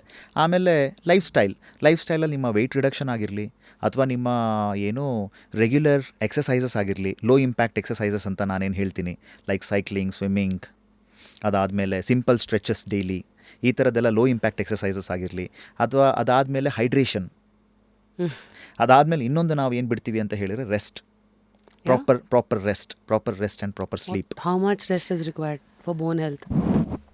ಸ್ಪೆಸಿಫಿಕ್ ವ್ಯಾಲ್ಯೂ ಅಂತ ನಾನು ಹೇಳೋದಕ್ಕೆ ನಾನು ಆಗೋದಿಲ್ಲ. ಫಾರ್ ಎಕ್ಸಾಂಪಲ್ ಒಬ್ಬ ಮನುಷ್ಯ ಅವನು ಪ್ರಾಪರಾಗಿ ಸ್ಲೀಪ್ ಇಲ್ಲ, ಅವನಿಗೆ ತುಂಬ ಸ್ಟ್ರೆಸ್ಸಲ್ಲಿದ್ದಾನೆ ಅಂತ ಹೇಳಿದ್ರೆ ದೇಹದಲ್ಲಿ ಒಂದು ಹಾರ್ಮೋನ್ ಜಾಸ್ತಿ ಆಗುತ್ತೆ, ಕಾರ್ಟಿಸಾಲ್ ಅಂತ ಹೇಳಿ. ಈ ಕಾರ್ಟಿಸಾಲ್ ಹಾರ್ಮೋನ್ ಜಾಸ್ತಿ ಆದಾಗ ಏನಾಗುತ್ತೆ ಅಂತ ಹೇಳಿದ್ರೆ ಅದು ಈ ಬೋನ್ ರಿಮಾಡೆಲಿಂಗ್ ಪ್ರೋಸೆಸ್ನ ಹಾಳು ಮಾಡುತ್ತೆ. ಅದರಿಂದಾಗಿ ಬೋನ್ ವೀಕ್ ಆಗುತ್ತೆ. ಸೊ ಹಾಗಾಗಿ ಏನಾಗುತ್ತೆ ಅಂತ ಹೇಳಿದ್ರೆ ಈ ಸ್ಟ್ರೆಸ್ಸಲ್ಲಿರೋರು ಬೋನ್ ಹೆಲ್ತ್ ಚೆನ್ನಾಗಿರೋದಿಲ್ಲ. ಸ್ಲೀಪ್ ಪ್ರಾಪರಾಗಿಲ್ಲ ಅಂತ ಹೇಳಿದ್ರೆ ಕಾರ್ಟಿಸಾಲ್ ಹಾರ್ಮೋನ್ ಜಾಸ್ತಿ ಆಗುತ್ತೆ. ಈ ಕಾರ್ಟಿಸಾಲ್ ಹಾರ್ಮೋನ್ ಏನಿದೆ ಅದು ಕೂಡ ಬೋನ್ ಹೆಲ್ತ್ನ ಡೈರೆಕ್ಟಾಗಿ ಅಫೆಕ್ಟ್ ಮಾಡುತ್ತೆ. ಓ ಗಾಡ್. ಸೊ ಈಗ ಇದನ್ನು ಹೆಂಗೆ ಕಂಟ್ರೋಲಲ್ಲಿ ಇಟ್ಕೊಳ್ಳೋದು, ಸ್ಟ್ರೆಸ್ ಕಮ್ಮಿ ಮಾಡ್ಕೊಳ್ಳೋದು? Through meditation, good life style? Through meditation ಇರ್ಬೋದು. ಅದಾದಮೇಲೆ ಥ್ರೂ ಕನ್ಸಿಸ್ಟೆಂಟ್ ಎಕ್ಸಸೈಸಸ್. ಅಟ್ಲೀಸ್ಟ್ ಏನು ಅಂತ ಹೇಳಿದರೆ ಒಂದು 15 to 20 minutes of daily exercises. ಯಾವ ಎಕ್ಸಸೈಸು ನಿಮಗೆ ಬಿಟ್ಟಿದ್ದು, ನಿಮ್ಮ ಲೈಫ್ ಸ್ಟೈಲ್ಗೆ ಯಾವ್ದು ಸೆಟ್ ಆಗುತ್ತೆ. ನಾನು ಇದೇ ಎಕ್ಸಸೈಸ್ ಅಂತ ನಾನು ಹೇಳೋದೇ ಇಲ್ಲ ಯಾರಿಗೂ ಎನಿಥಿಂಗ್ ನಾನು. ಕಾರ್ಡಿಯೋ ಸ್ಟ್ರೆಂಥನಿಂಗ್ ಎನಿಥಿಂಗ್ ನಿಮ್ಮ ದೇಹಕ್ಕೆ ಯಾವ್ದು ಸೆಟ್ ಆಗುತ್ತೆ ಅಂತ ಹೇಳಿ ನಾನು ಇನ್ ಕೇಸ್ ಏನಾದರೂ if you are thinking too much about that in depth I can guide you. But ಆದರೆ ಏನು ಅಂತ ಹೇಳಿದರೆ ಒಂದು ಬೇಸಿಕ್ಕಾಗಿ ಹೇಳಬೇಕು ಅಂತ ಹೇಳಿದರೆ ನಿಮ್ಮ ದೇಹಕ್ಕೆ ಯಾವ ಎಕ್ಸಸೈಸಸ್ ಸೆಟ್ ಆಗುತ್ತೆ. ವಾಕಿಂಗ್ ಇರ್ಬೋದು, ಅಥವಾ ಯೋಗ ಇರ್ಬೋದು, ಅಥವಾ ಸ್ವಿಮ್ಮಿಂಗ್ ಇರ್ಬೋದು, ಅಥವಾ ಏನೋ ಸಿಂಪಲ್ ಜಾಗಿಂಗ್ ಇರ್ಬೋದು. ಈ ಥರದ್ದೆಲ್ಲ ಬೇಸಿಕ್ ಎಕ್ಸಸೈಸಸ್ ಏನಿರುತ್ತೆ ಅದು ನಿಮ್ಮ ಬೋನ್ಗೆ ಸ್ಟಿಮ್ಯುಲಸ್ ಕೊಡೋದಕ್ಕೆ ಸಾಕು. ಸೊ ಬೇಸಿಕ್ ಈ ಜಿಮ್ಮಿಗೆ ಹೋಗಲೇಬೇಕು, ಜಿಮ್ಮಿಗೆ ಹೋಗಲೇಬೇಕು ಅಂತ ಏನೂ ಇಲ್ಲ, ಸ್ಟ್ರೆಂತ್ ಟ್ರೈನಿಂಗ್ ಅದೆಲ್ಲ ಜಿಮ್ಮಿಗೆ ಹೋಗಲೇಬೇಕು ಅಂತ ಏನೂ ಇಲ್ಲ. ಇವಾಗ ಎಷ್ಟೋ ಜನ ಇದ್ದಾರೆ. ಈಗ ಫಾರ್ ಎಕ್ಸಾಂಪಲ್ ಇವಾಗ ನಮ್ಮ ಅಮ್ಮನೇ ಏನು ಅಂತ ಹೇಳಿದ್ರೆ ಅವ್ರು ಏನು ಸ್ಟ್ರೆಂತ್ ಟ್ರೈನಿಂಗ್ ಆ ಥರದ್ದು ಏನೂ ಮಾಡೋದಿಲ್ಲ, ಬಟ್ ಯೋಗ ಮಾಡ್ತಾ ಇದ್ದೀನಿ ಅವರು ಲಾಸ್ಟ್ 8 ಇಯರ್ಸಿಂದ. Her bone health is very good. ಹೌದಾ? ಯಾಕಂದರೆ ಇವಾಗ ಆ್ಯಸ್ ಎ ಸನ್ ಇವಾಗ ನಮ್ಮ ಅಮ್ಮನ ಬಗ್ಗೆ ನನಗೆ ಕಾಳಜಿ ಇನ್ನೂ ಜಾಸ್ತಿ ಇರುತ್ತೆ. ಹಾಗಾಗಿ ನಾನು ಮಾಡಿದಾಗ ಏನು ಅಂತ ಹೇಳಿದ್ರೆ ಅವ್ರ bone health is very good. What is your advice for women going through menopause? ಮೆನೋಪಾಸಲ್ಲಿ ಇದು ಬೋನ್ ಡೆನ್ಸಿಟಿ ಎಫೆಕ್ಟ್ ಆಗುತ್ತಾ? ಡೆಫಿನೆಟ್ಲಿ ಎಫೆಕ್ಟ್ ಆಗುತ್ತೆ. ಇವಾಗ ವಿಮೆನ್ನಲ್ಲಿ ಪರ್ಟಿಕ್ಯುಲರ್ಲಿ ಪೀರಿಯಡ್ಸ್ ಮತ್ತು ಮೆನ್ಸಸ್ ಪ್ರಾಪರಾಗಿ ಆಗ್ತಾ ಇದೆ ಅಂತ ಹೇಳಿದ್ರೆ ಈಸ್ಟ್ರೋಜನ್ ಈಸ್ ವೆರಿ ಆ್ಯಕ್ಟಿವ್. ಯೂಟ್ರಸ್ಸಿಂದ ಈಸ್ಟ್ರೋಜನ್ ಅನ್ನೋ ಹಾರ್ಮೋನ್ ಸೆಕ್ರೀಟ್ ಆಗ್ತಾ ಇರುತ್ತೆ. Estrogen is actually very good friend of bone. Estrogen ಏನು ಅಂತ ಹೇಳಿದ್ರೆ ಈ ಬೋನ್ ರಿಮಾಡೆಲಿಂಗ್ ಏನಿದೆಯಲ್ಲ ಅದನ್ನು ಚೆನ್ನಾಗಿ ಆ್ಯಕ್ಟಿವ್ ಆಗಿ ನೋಡ್ಕೊಳ್ಳುತ್ತೆ. ಅದಾದಮೇಲೆ ಏನು ಕ್ಯಾಲ್ಶಿಯಂ ಟರ್ನ್ ಓವರ್ನ ಚೆನ್ನಾಗಿ ನೋಡ್ಕೊಳ್ಳುತ್ತೆ ಈಸ್ಟ್ರೋಜನ್. ಸೊ ಹಾಗಾಗಿ oestrogen is A biggest supporter of bone. So menopause ಆದಾಗ ಏನಾಗುತ್ತೆ ಅಂತ ಹೇಳಿದ್ರೆ ಯೂಟ್ರಸ್ ಆ್ಯಕ್ಟಿವಿಟಿ ಡೌನ್ ಆಗುತ್ತೆ, ಈಸ್ಟ್ರೋಜನ್ ಕೂಡ ಡೌನ್ ಆಗುತ್ತೆ. ಸೊ ದೇಹದಲ್ಲಿ ಈಸ್ಟ್ರೋಜನ್ ವಿಡ್ರಾಲ್ ಆಗುತ್ತೆ. ಈಸ್ಟ್ರೋಜನ್ ವಿಡ್ರಾಲ್ ಆಯಿತು ಅಂತ ಹೇಳಿದ್ರೆ ಅವಾಗ ಏನಾಗುತ್ತೆ, ಈ ಬೋನ್ ರಿಮಾಡೆಲಿಂಗ್ ಪ್ರಾಸೆಸ್ ಅಫೆಕ್ಟ್ ಆಗುತ್ತೆ.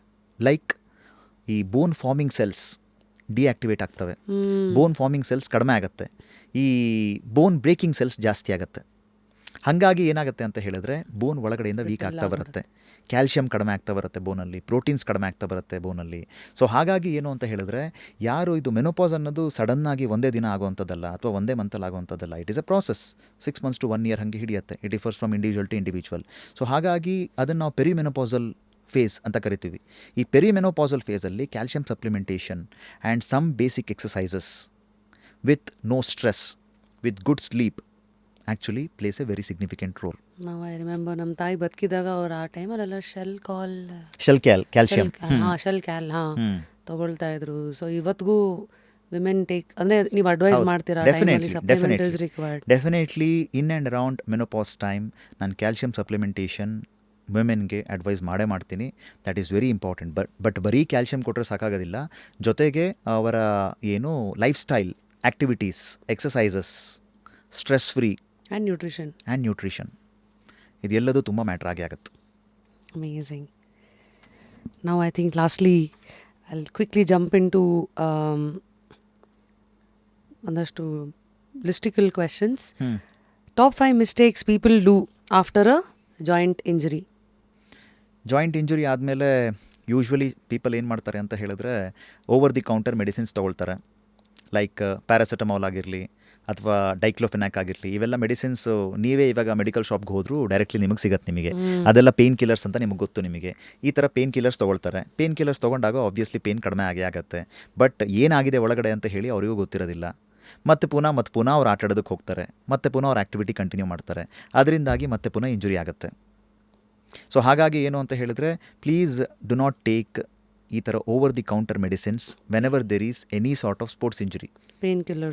Pain killers particularly.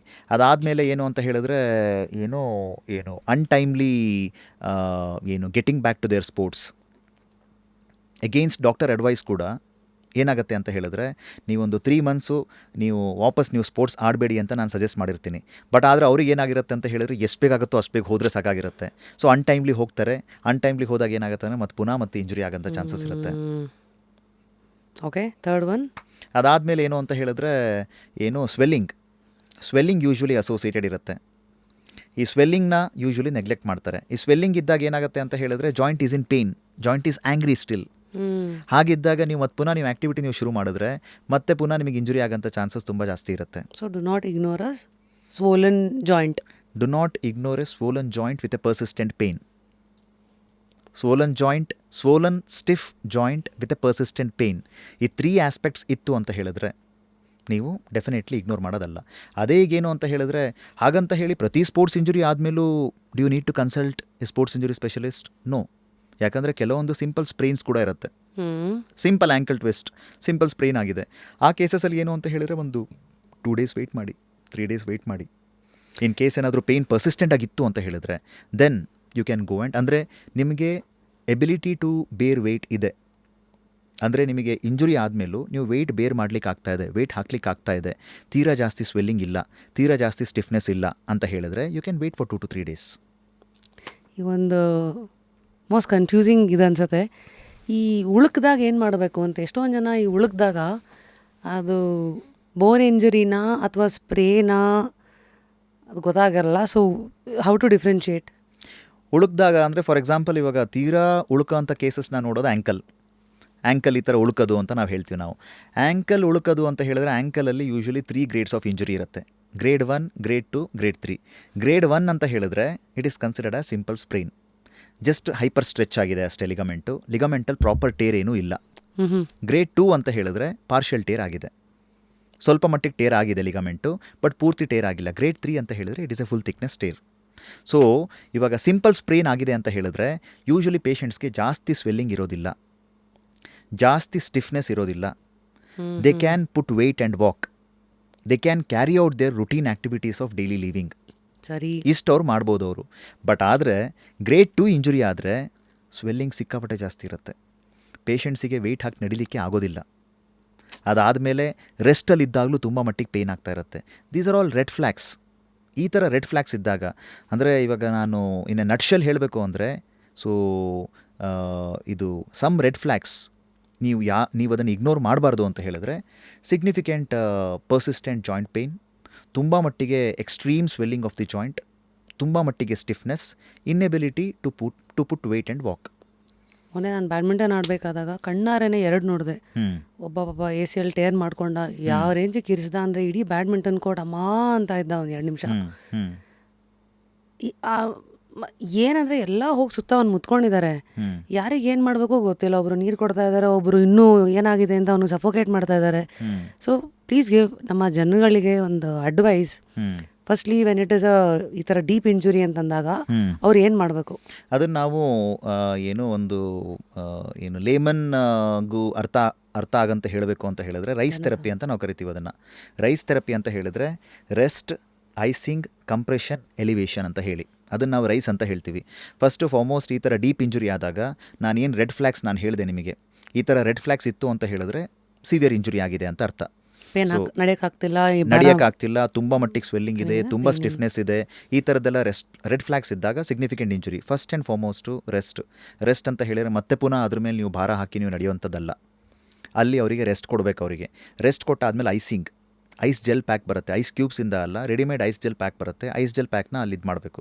ಅದಾದಮೇಲೆ ಏನಂದರೆ ಇಮ್ಮೊಬಿಲೈಸೇಷನ್. ಫಾರ್ ಎಕ್ಸಾಂಪಲ್ ಇವಾಗ ನೀ ಇಂಜುರಿ ಆಯಿತು ಅಂತ ಹೇಳಿದ್ರೆ ಗಿವ್ ದೆಮ್ ನೀ ಇಮ್ಮೊಬಿಲೈಸರ್. ಈ ನೀ ಇಮ್ಮೊಬಿಲೈಸರ್ ಕೊಟ್ಟಾಗ ನೀಯಲ್ಲಿ ಮೂವ್ಮೆಂಟ್ ಆಗೋದಿಲ್ಲ. ಇಮ್ಮೊಬಿಲೈಸರ್ ಅಂದರೆ ಬೆಲ್ಟ್, ನೀ ಬೆಲ್ಟ್ ಬರುತ್ತಲ್ಲ, ನೀ ಬೆಲ್ಟ್ ಬರುತ್ತೆ, ಆ ನೀ ಬೆಲ್ಟ್ನ ನೀವು ಅವ್ರಿಗೆ ಕೊಟ್ಟಾಗ ಅವಾಗ ಏನಾಗುತ್ತೆ ಅಂತ ಹೇಳಿದ್ರೆ ಅವರಿಗೆ ನೀಯಲ್ಲಿ ಮೂಮೆಂಟ್ಸ್ ಇರೋದಿಲ್ಲ. ನೀಯಲ್ಲಿ ಮೂಮೆಂಟ್ಸ್ ಇಲ್ಲ ಅಂದರೆ ಪೇನ್ ಕಡಿಮೆ ಆಗುತ್ತೆ ಅವರಿಗೆ. ಯಾಕಂದರೆ ಇಂಜೂರ್ ಆಗಿರೋಂಥ ನೀವು ಹಾಗೆ ಬಿಟ್ಟರೆ, ಫಾರ್ ಎಕ್ಸಾಂಪಲ್ ಇವಾಗ ACL ಟೇರ್ ಆಗಿದೆ ಅಥವಾ ACL ಮತ್ತು MCL ಟೇರ್ ಆಗಿದೆ ಅಂತ ಅಂದ್ಕೊಳ್ಳಿ, ಮಲ್ಟಿಪಲ್ ಲಿಗಮೆಂಟ್ ಟೇರ್ ಆಗಿದೆ, ಅವರು ನೀವು ಹಾಗೆ ಬಿಟ್ಟರೆ ಏನಾಗುತ್ತೆ ಅಂತ ಹೇಳಿದ್ರೆ ನೀಯಲ್ಲಿ ಸ್ಟೆಬಿಲಿಟಿನೇ ಇರೋದಿಲ್ಲ, ಈ ಥರ ಮೂಮೆಂಟ್ಸ್ ಆಗ್ತಾ ಇರುತ್ತೆ. ಅದರಿಂದ ಪೇಯ್ನ್ ಇನ್ನೂ ಜಾಸ್ತಿ ಆಗುತ್ತೆ, ಸ್ವೆಲ್ಲಿಂಗ್ ಕೂಡ ಜಾಸ್ತಿ ಆಗುತ್ತೆ. ಸೊ ಹಾಗಾಗಿ ಅಟ್ಲೀಸ್ಟ್ ನೀವು ನೀ ಮೊಬಿಲೈಸರ್ ಕೊಟ್ಟಾಗ ಅವ್ರಿಗೆ ಪೇಯ್ನ್ ಕಡಿಮೆ ಆಗುತ್ತೆ ಅವರಿಗೆ. I think I also remember ಒಂದು ಕಾಸ್ ಥರ ಬರುತ್ತೆ, ಚಿಕ್ಕದು ಒಂದು ಸೈಡಲ್ಲಿ ಮೆಟಲ್ ರಾಡ್ ಥರ. ದಟ್ ಇಸ್ ಕಾಲ್ಡ್ ಆಸ್ ಹಿಂಜ್ಡ್ ನೀ ಬ್ರೇಸ್. Brace, right. ಹಿಂಜ್ ನೀ ಬ್ರೇಸನ್ನು ನಾವು ಕೊಡ್ತೀವಿ ನಾವು. ನಾಲ್ಕನೇದು ಏನು ಅಂದರೆ ಅಂದರೆ ಎಲಿವೇಷನ್, ಲಿಂಬ್ ಎಲಿವೇಷನ್. ಇವಾಗ ಯಾವುದೇ ಇಂಜುರಿ, ಫಾರ್ ಎಕ್ಸಾಂಪಲ್ ಆ್ಯಂಕಲ್ ಜಾಯಿಂಟಲ್ಲಿ ಇಂಜುರಿ ಆಯಿತು ಅಂತ ಅಂದ್ಕೊಳ್ಳಿ, ಆವಾಗ ಅದನ್ನು ಈ ಥರ ನೀವು ಅದನ್ನು ಹ್ಯಾಂಗಿಂಗ್ ಡೌನ್ ಪೊಸಿಷನಲ್ಲಿ ಇಟ್ಕೊಂಡ್ರೆ ಆವಾಗ due to the virtue of gravity ಇನ್ನೂ ಸ್ವೆಲ್ಲಿಂಗ್ ಜಾಸ್ತಿ ಆಗುತ್ತೆ. ಏನಕ್ಕೆ ಅಂತ ಹೇಳಿದ್ರೆ ಯೂಶ್ವಲಿ ಲಿಗಮೆಂಟ್ ಇಂಜುರಿ ಆಯಿತು ಅಂದರೆ ಬರೀ ಲಿಗಮೆಂಟ್ ಅಷ್ಟೇ ಅಲ್ಲ, ಲಿಗಮೆಂಟ್ ಸುತ್ತಮುತ್ತ ಸ್ಮಾಲ್ ಬ್ಲಡ್ ಪೈಪ್ಸ್ ಕೂಡ ಇರುತ್ತೆ, ಅದು ಕೂಡ ರಪ್ಚರ್ ಆಗಿರುತ್ತೆ. ಸೊ ಹಾಗಾಗಿ ನೀವು ಕಾಲನ್ನ ನೀವು ಇಳೆ ಬಿಟ್ಟಾಗ ಹ್ಯಾಂಗಿಂಗ್ ಡೌನ್ ಪೊಸಿಷನಲ್ಲಿ ಬಿಕಾಸ್ ಆಫ್ ಗ್ರಾವಿಟಿ ಅದು ಇನ್ನೂ ಸ್ವಲ್ಪ ಬ್ಲಡ್ನ ಇನ್ನೂ ಪೂಲ್ ಮಾಡುತ್ತೆ, ಇನ್ನೂ ಸ್ವೆಲ್ಲಿಂಗ್ ಜಾಸ್ತಿ ಆಗುತ್ತೆ. ಸ್ವೆಲ್ಲಿಂಗ್ ಜಾಸ್ತಿ ಆಯಿತು ಅಂದರೆ ಇನ್ನೂ ಪೇಯ್ನ್ ಜಾಸ್ತಿ ಆಗುತ್ತೆ. ಸೊ ಆ ಥರದ ಆ್ಯಂಕಲ್ ಇಂಜುರಿ ಆಯಿತು, ನೀ ಇಂಜುರಿ ಆಯಿತು ಅಂತ ಹೇಳಿದ್ರೆ ಎದುರುಗಡೆ ಒಂದು ಸ್ಟೂಲ್ ಇಟ್ಟು ಆ ಸ್ಟೂಲ್ ಮೇಲೆ ಸ್ವಲ್ಪ ಕಾಲಿಟ್ಕೊಳ್ಳೋಕೆ ಹೇಳಬೇಕು. ಸ್ವಲ್ಪ ಎಲಿವೇಷನ್ನಿಂದಾಗಿ ಸ್ವಲ್ಪ ಸ್ವೆಲ್ಲಿಂಗ್ ಕಡಿಮೆ ಆಗುತ್ತೆ, ಸ್ವಲ್ಪ ಪೇಯ್ನ್ ಕೂಡ ಕಡಿಮೆ ಆಗುತ್ತೆ. ರಾತ್ರಿ ಹೊತ್ತು ಮಲಗಬೇಕಾದ್ರೆ ಅಟ್ಲೀಸ್ಟ್ 1 or 2 ಪಿಲ್ಲೋಸ್ ಆದರೂ ಕೆಳಗಡೆ ಇಟ್ಕೊಂಡಿರಬೇಕು. ನೆಕ್ಸ್ಟ್ ಕನ್ಫ್ಯೂಷನ್ ಇಸ್, ಯಾವಾಗ ಕೋಲ್ಡ್ ಐಸ್ ಪ್ಯಾಕ್ಸನ್ನು ಉಪಯೋಗಿಸ್ಬೇಕು, ಯಾವಾಗ ಹೀಟಿಂಗ್ ಪ್ಯಾಡನ್ನು ಉಪಯೋಗಿಸ್ಬೇಕು? ಏನಾದರೂ ಇಂಜುರಿಯಿಂದಾಗಿ ಸ್ವೆಲ್ಲಿಂಗ್ ಬಂತು ಅಂತ ಹೇಳಿದ್ರೆ ದ್ಯಾಟ್ ಈಸ್ ಬಿಕಾಸ್ ಆಫ್ ಒಂದೇ ಬ್ಲಡ್ ಕಲೆಕ್ಷನ್ನು ಅಥವಾ ಇನ್ಫ್ಲಮೇಷನ್ ಅಂತ ಹೇಳಿ. ಸೊ ಈ ಥರ ಇದ್ದಾಗ ಐಸ್ ಪ್ಯಾಕ್ಸ್ನ ಯೂಸ್ ಮಾಡಬೇಕು. ಬಟ್ ಅದೇ ಇನ್ ಕೇಸ್ ಏನಾದರೂ ಇವಾಗ ಲಾಂಗ್ ಸ್ಟ್ಯಾಂಡಿಂಗ್ ಕನ್ಸಿಸ್ಟೆಂಟ್ ಪೇಯ್ನ್ ಇದೆ, ಲೈಕ್ ಆರ್ಥ್ರೈಟಿಸಲ್ಲಿ, ನೀ ಆರ್ಥ್ರೈಟಿಸಲ್ಲಿ ತುಂಬ ಲಾಂಗ್ ಸ್ಟ್ಯಾಂಡಿಂಗ್ ಕ್ರಾನಿಕ್ ಪೇಯ್ನ್, ಅದು ಸಡನ್ನಾಗಿ ಡೆವಲಪ್ ಆಗಿರುವಂಥ ಪೇನೇನಲ್ಲ, ಜೊತೆಗೆ ಸ್ವಲ್ಪ ಸ್ಟಿಫ್ನೆಸ್ ಇದೆ ಅಂದಾಗ ಹಾಟ್ ಪ್ಯಾಕ್ಸ್ ನಿಮಗೆ ಯೂಸ್ ಆಗುತ್ತೆ ನಿಮಗೆ. ಸೊ ಅದೇ ನೀವು ಇಂಜುರಿ ಆದಮೇಲೆ ಇಂಜುರಿಯಿಂದ ಸ್ವೆಲ್ಲಿಂಗ್ ಬಂದಿದೆ, ಆ ಸ್ವೆಲ್ಲಿಂಗಿಗೆ ನೀವು ಹಾಟ್ ಪ್ಯಾಕ್ಸ್ ನೀವು ಯೂಸ್ ಮಾಡಿದ್ರೆ ಸ್ವೆಲ್ಲಿಂಗ್ ಇನ್ನೂ ಸಿಗ್ನಿಫಿಕೆಂಟಾಗಿ ಜಾಸ್ತಿ ಆಗುತ್ತೆ. ಹಾಗೆ. ಸೊ ಇದಕ್ಕೆ ಆ ಥರ ಏನಿಲ್ಲ, ಮೂಳೆಗಂದರೆ ಐಸು ಆ ಥರ ಇಲ್ಲ.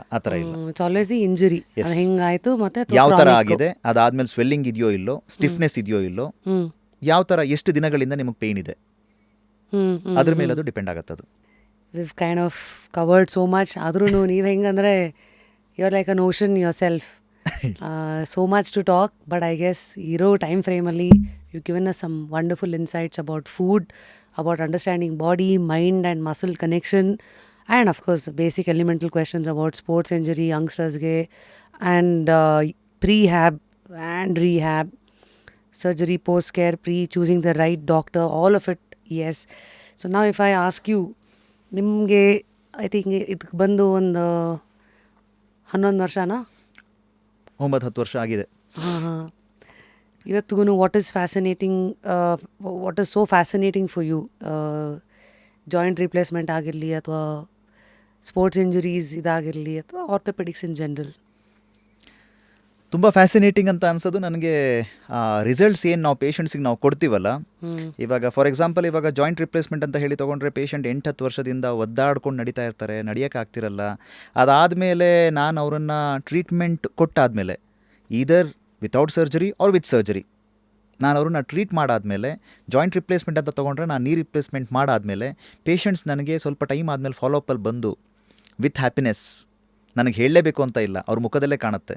ಅವ್ರು ನನಗೆ ಸರ್ ಇಷ್ಟು ದಿನದಿಂದ ಇಷ್ಟು ವರ್ಷದಿಂದ ನನಗೆ ನಡಿಲಿಕ್ಕೆ ಆಗ್ತಿರಲಿಲ್ಲ, ಇವಾಗ ನಾನು ನಿಮ್ಮ ಸರ್ಜರಿಯಿಂದಾಗಿ ಚೆನ್ನಾಗಿ ನಾನು ನಡೀತಾ ಇದ್ದೀನಿ, ನನ್ನ ಕ್ವಾಲಿಟಿ ಆಫ್ ಲೈಫ್ ತುಂಬ ಇಂಪ್ರೂವ್ ಆಗಿದೆ ಅನ್ನೋ ಒಂದು ಸ್ಟೇಟ್ಮೆಂಟ್ ತುಂಬ ಮಟ್ಟಿಗೆ ನನಗದು ಸ್ಯಾಟಿಸ್ಫ್ಯಾಕ್ಷನ್ ಕೊಡುತ್ತೆ. ನನಗದೇ which really got that emotional side out of you? ತುಂಬ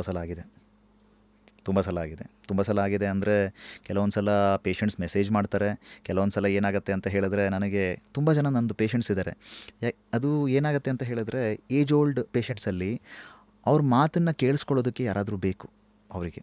ಇವಾಗ ಅವ್ರು ಏನಾದರೂ ಒಂದು ಹೇಳ್ತಾ ಇದ್ದಾರೆ ಅಂತ ಹೇಳಿದ್ರೆ ನಮ್ಮಲ್ಲಿ ಆ ಪೇಷನ್ಸ್ ಇರಬೇಕು. ಅವ್ರು ಏನೊಂದು 10 ನಿಮಿಷ ಅವ್ರ ಪ್ರಾಬ್ಲಮ್ ಬಗ್ಗೆ ಹೇಳ್ತಿದ್ದಾರೆ ಅಂತ ಹೇಳಿದ್ರೆ ನನಗವ್ರು ಬರ್ತಿದ್ದಂಗೆ 1 ನಿಮಿಷದಲ್ಲೇ ಗೊತ್ತಾಗುತ್ತೆ ಅವ್ರ ಪ್ರಾಬ್ಲಮ್ ಏನು ಅಂತ ಹೇಳಿ. ಬಟ್ ಆದರೂ ನಾನು 10 ಮಿನಿಟ್ಸ್ ಕುತ್ಕೊಂಡು ನಾನು ಕೇಳಿಸ್ಕೊತೀನಿ. ಏನಕ್ಕೆ ಅಂತ ಹೇಳಿದ್ರೆ ಅವರಿಗೆ ಅವರ ಪ್ರಾಬ್ಲಮ್ಸ್ನ ಇನ್ನೊಬ್ರು ಕೇಳಿಸ್ಕೊತಾ ಇದ್ದಾರೆ ಅಂತ ಹೇಳಿದ್ರೆ ದೇ ಫೀಲ್ ವೆರಿ ಗುಡ್. ಅಲ್ಲೇ ಅವರಿಗೆ ಒಂದು ಸ್ವಲ್ಪ ಮಟ್ಟಿಗೆ they feel good mentally. So ಹಾಗಾಗಿ ಏನಾಗುತ್ತೆ ಅಂತ ಹೇಳಿದ್ರೆ ನನಗೆ ಸರ್ಜರಿ ಆದಮೇಲೆ ಕೂಡ ನಮ್ಮ ರೆಸ್ಪಾನ್ಸ್ ಸೇಮ್ ಇರುತ್ತೆ. ನಾನು ಅವ್ರು ಬಂದಾಗ ನಾನು ಅದೇ ರೀತಿ ಕೂತ್ಕೊಂಡು ಎಸ್ ಚೆನ್ನಾಗಾಗ್ತಾ ಇದೆ ನಿಮಗೆ ಅಂತ ಹೇಳಿ. ನನಗೆ ತುಂಬ ಜನ ಪೇಷಂಟ್ಸ್ ಇದ್ದಾರೆ ಇವಾಗ ಈ ಥರ old age patients who are very well emotionally connected with me. ನನಗೆಲ್ಲ ಹಬ್ಬಗಳಿಗೆ ನಂಗೆ ಫೋನ್ ಮಾಡ್ತಾರೆ, ನನಗೆ ಎಲ್ಲ ಹಬ್ಬಗಳಿಗೆ, ನನ್ನ ಬರ್ಡೇಗೆ ನೆನ್ಪಿಟ್ಕೊಂಡು. ಅದಾದಮೇಲೆ ಏನು ಅಂತ ಹೇಳಿದ್ರೆ ನನಗೆ ಅವ್ರು ಮಾಡಿರೋ ಮನೆಯಿಂದ ಫುಡ್ ಕಳಿಸ್ತಾರೆ. ನನಗೆ ನಮ್ಮ ಮನೇಲಿ ಯಾವಾಗಲೂ ಹೇಳ್ತಿರ್ತಾರೆ ಏನು ಅಂತ ಹೇಳಿದ್ರೆ, ನೀನು ತುಂಬ ಲಕ್ಕಿ ಅಪ್ಪ, ನೀನು ನಿಮ್ಮ ಪೇಷಂಟ್ಸಿಂದನೇ ನಿಂಗೆ ಫುಡ್ ಸಿಗ್ತಿರತ್ತೆ ಅಂತ ಹೇಳಿ. ನನಗೆ ಅದರಲ್ಲಿ I am very proud about that. ಇವಾಗ ನನ್ನ ಪೇಷಂಟ್ ನನಗೆ ಏನೇ ಕಳಿಸ್ಲಿ, ಏನೇ ಒಂದು ಅವ್ರ ಮನೇಲಿ ಮಾಡಿರೋದು ಒಂದು ಕುಕ್ಕೀಸ್ ಕಳಿಸ್ಲಿ, ತುಂಬ ಖುಷಿ ಆಗತ್ತೆ ನನಗದು. ನಾನು ನಮ್ಮ ಪೇರೆಂಟ್ಸಿಗೆ, ನನ್ನ ವೈಫ್ಗೆ ಎಲ್ರಿಗೂ ಹೇಳ್ತೀನಿ. ಅದೇ ರೀತಿ ಈ ಕಡೆ ಸ್ಪೋರ್ಟ್ಸ್ ಇಂಜುರೀಸ್ಗೆ ಬಂದರೆ ಅವ್ರು ವಾಪಸ್ when they get back to their sports they feel very happy, liberated. Yes, literally. ಅದಾದಮೇಲೆ ಏನು ಅಂತ ಹೇಳಿದ್ರೆ ಅವರೊಂದು ಅಕಾಡೆಮಿಲಿ ಅವ್ರು ಆಡ್ತಾ ಇದ್ದಾರೆ ಅಂತ ಹೇಳಿದ್ರೆ ಅವ್ರದ್ದು ಯಾರೇ ಅವ್ರ ಫ್ರೆಂಡ್ಸು ರಿಲೇಟಿವ್ಸ್ ಯಾರೇ ಇರಲಿ, ನೀವು ಅಲ್ಲೇ ಹೋಗಿ ತೋರಿಸ್ಬೇಕು. ದೇ ಮೇಕ್ ಶ್ಯೂರ್ ದ್ಯಾಟ್ ನೀವು ಡಾಕ್ಟರ್ ಅಕ್ಷಯ್ ಶೆಟ್ಟಿ ಹತ್ರನೇ ಹೋಗಿ ತೋರಿಸ್ಬೇಕು, ನೀವು ಬೇರೆ ಯಾರ ಹತ್ರನೂ ಹೋಗಬಾರ್ದು. ಅಂದರೆ that much level of trust, that much level of confidence. So ಈ ಥರ ಟ್ರಸ್ಟ್ ಮತ್ತು confidence literally what patients have on me, it ಅಂದರೆ ಐ ಫೀಲ್ ಅಂದರೆ it makes me humble, especially feel grounded. ಯಾಕೆಂದರೆ ಎವ್ರಿಥಿಂಗ್ ಈಸ್ ಸೋ ಕಾರ್ಪೊರೇಟೈಸ್ಡ್ ಅಲ್ಲ. ಹೌದು. ಇವತ್ತು ಒಂದು ಕನ್ಸಲ್ಟೇಷನ್ಗೆ ₹1,000 ಅದರ ಮಧ್ಯೆ ಇರೋ layers, it's become so mechanical. ಅದು ಮಧ್ಯದಲ್ಲೂ ನಿಮಗೆ ಕಷ್ಟ ಆಗಲ್ವಾ to practise that empathy as a human first, so that you build those bonds and not just in the long run ma'am. Actually ಏನು ಅಂತ ಹೇಳಿದ್ರೆ ನಮಗೆ ಇದೇ ಎಲ್ಲ ಹೆಲ್ಪ್ ಆಗುವಂಥದ್ದು. ಸೊ ಅಲ್ಟಿಮೇಟ್ಲಿ ಇವಾಗ financial aspects keeping them aside, so end of the day ನೀವು ಮನೆಗೆ ಹೋದಾಗ ನೀವು ಮಲಗೋಕ್ಕಿಂತ ಮುಂಚೆ ಆ ಸ್ಯಾಟಿಸ್ಫ್ಯಾಕ್ಷನ್ ಇದೆಯಲ್ಲ, ಅದಿದ್ದರೆ you get good sleep whatever amount of money you make. So ನನಗೇನು ಅನಿಸುತ್ತೆ ಅಂತ ಹೇಳಿದ್ರೆ, so if you are working hard ma'am, money will follow you. We need not fall behind money. If you are doing hard work with passion, with dedication, definitely money will follow you. So ಹಾಗಾಗಿ ಏನು ಅಂತ ಹೇಳಿದ್ರೆ, ಬೇಕಾಗಿರುವಂಥದ್ದು ಏನು ಆಗಿದ್ರೆ ನಮ್ಮ ವರ್ಕಿಂದ satisfaction. ಆ satisfaction ನಮ್ಗೆ ಯಾವಾಗ ಸಿಗುತ್ತೆ ಅಂತ ಹೇಳಿದ್ರೆ, giving genuine advice to patients and patients feeling happy. ನೀವು ಒಂದು ಬೇರೆ ರೂಟೇ ತೊಗೊಂಡಿದ್ದೀರಾ ಅಂದರೆ, ನೋಡ್ತಾ ಇದ್ದಾರೆ ನಿಮ್ಮ ಪ್ರೊಫೈಲ್, ನಿಮ್ಮದೇ ಕ್ಲಿನಿಕ್ ಇದೆ, Shetty's clinic which is in HSR. Full OPD ಎಲ್ಲ ಅಲ್ಲೇ ಮಾಡ್ತೀರಾ. ಸರ್ಜರಿ ಇದ್ದಾಗ ಮಾತ್ರ you go to Manipal and Narayana, ಅಲ್ಲಿ ಮಾತ್ರ ಸರ್ಜರಿಗೆ ಉಪಯೋಗಿಸ್ತೀರಾ ಹಾಸ್ಪಿಟಲ್ಸನ್ನು. So it's a different route you have taken.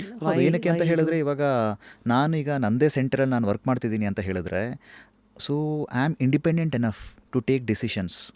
ಇವಾಗ ನಾನು ಬೇರೆ ಹಾಸ್ಪಿಟಲಲ್ಲಿ ನಾನು ವರ್ಕ್ ಮಾಡ್ತಿದ್ದೀನಿ ಅಂತ ಹೇಳಿದಾಗ, I am not telling that hospitals are bad, but ಏನು ಅಂತ ಹೇಳಿದ್ರೆ ನಮಗೆ ಕೆಲವೊಂದು ಇಂಡಿಪೆಂಡೆಂಟ್ ಡಿಸಿಷನ್ಸ್ ನಮಗೆ ತೊಗೊಳೋದಕ್ಕಾಗೋದಿಲ್ಲ. ಉದಾಹರಣೆಗೆ ಏನು ಅಂತ ಹೇಳಿದ್ರೆ, ಇವಾಗ ಕೆಲವೊಂದು ಎಷ್ಟೋ ಜನ ಪೇಷಂಟ್ಸ್ ಬರ್ತಾರೆ. ಕೆಲವೊಂದು ನಾನು ಮುಂಚೆ I use to work in Shivamogga. So ತುಂಬ ಪೆರಿಫೆರಲ್ ಡಿಸ್ಟ್ರಿಕ್ಟ್ಸಲ್ಲೂ ನಾನು ವರ್ಕ್ ಮಾಡಿದ್ದೀನಿ. ಅಲ್ಲಿಂದ ತುಂಬ ಜನ ಪುವರ್ ಪೇಷಂಟ್ಸ್ ಬರ್ತಾರೆ. ಪುವರ್ ಪೇಷಂಟ್ಸ್ ನನ್ನನ್ನು ಹುಡುಕೊಂಡು ತುಂಬ ಒಂದು 6 to 8 hours ಎಲ್ಲ ಜರ್ನಿ ಮಾಡ್ಕೊಂಡು ನನ್ನನ್ನು ಹುಡ್ಕೊಂಡು ಬಂದಾಗ, ನಾನು ಅವ್ರದ್ದೆಲ್ಲ ನಾನು ಕನ್ಸಲ್ಟೇಷನ್ ಚಾರ್ಜಸ್ನ ತೊಗೊಳೋದಿಲ್ಲ. ಏನಕ್ಕೆ ಅಂತ ಹೇಳಿದ್ರೆ, ನಾನು ಅವರಿಗೆ ಕನ್ಸಲ್ಟೇಷನ್ ಚಾರ್ಜ್ ಕೊಡೋದಕ್ಕಾಗೋದಿಲ್ಲ ಅಂತ ಏನಿಲ್ಲ. It is A small token of gift towards them from my side. ಏನಕ್ಕೆ ಅಂತ ಹೇಳಿದ್ರೆ, ನನ್ನನ್ನು ಹುಡುಕೊಂಡು ಅಷ್ಟು ಖರ್ಚು ಮಾಡ್ಕೊಂಡು ಅಲ್ಲಿಂದ ಬಂದಿದ್ದಾರೆ.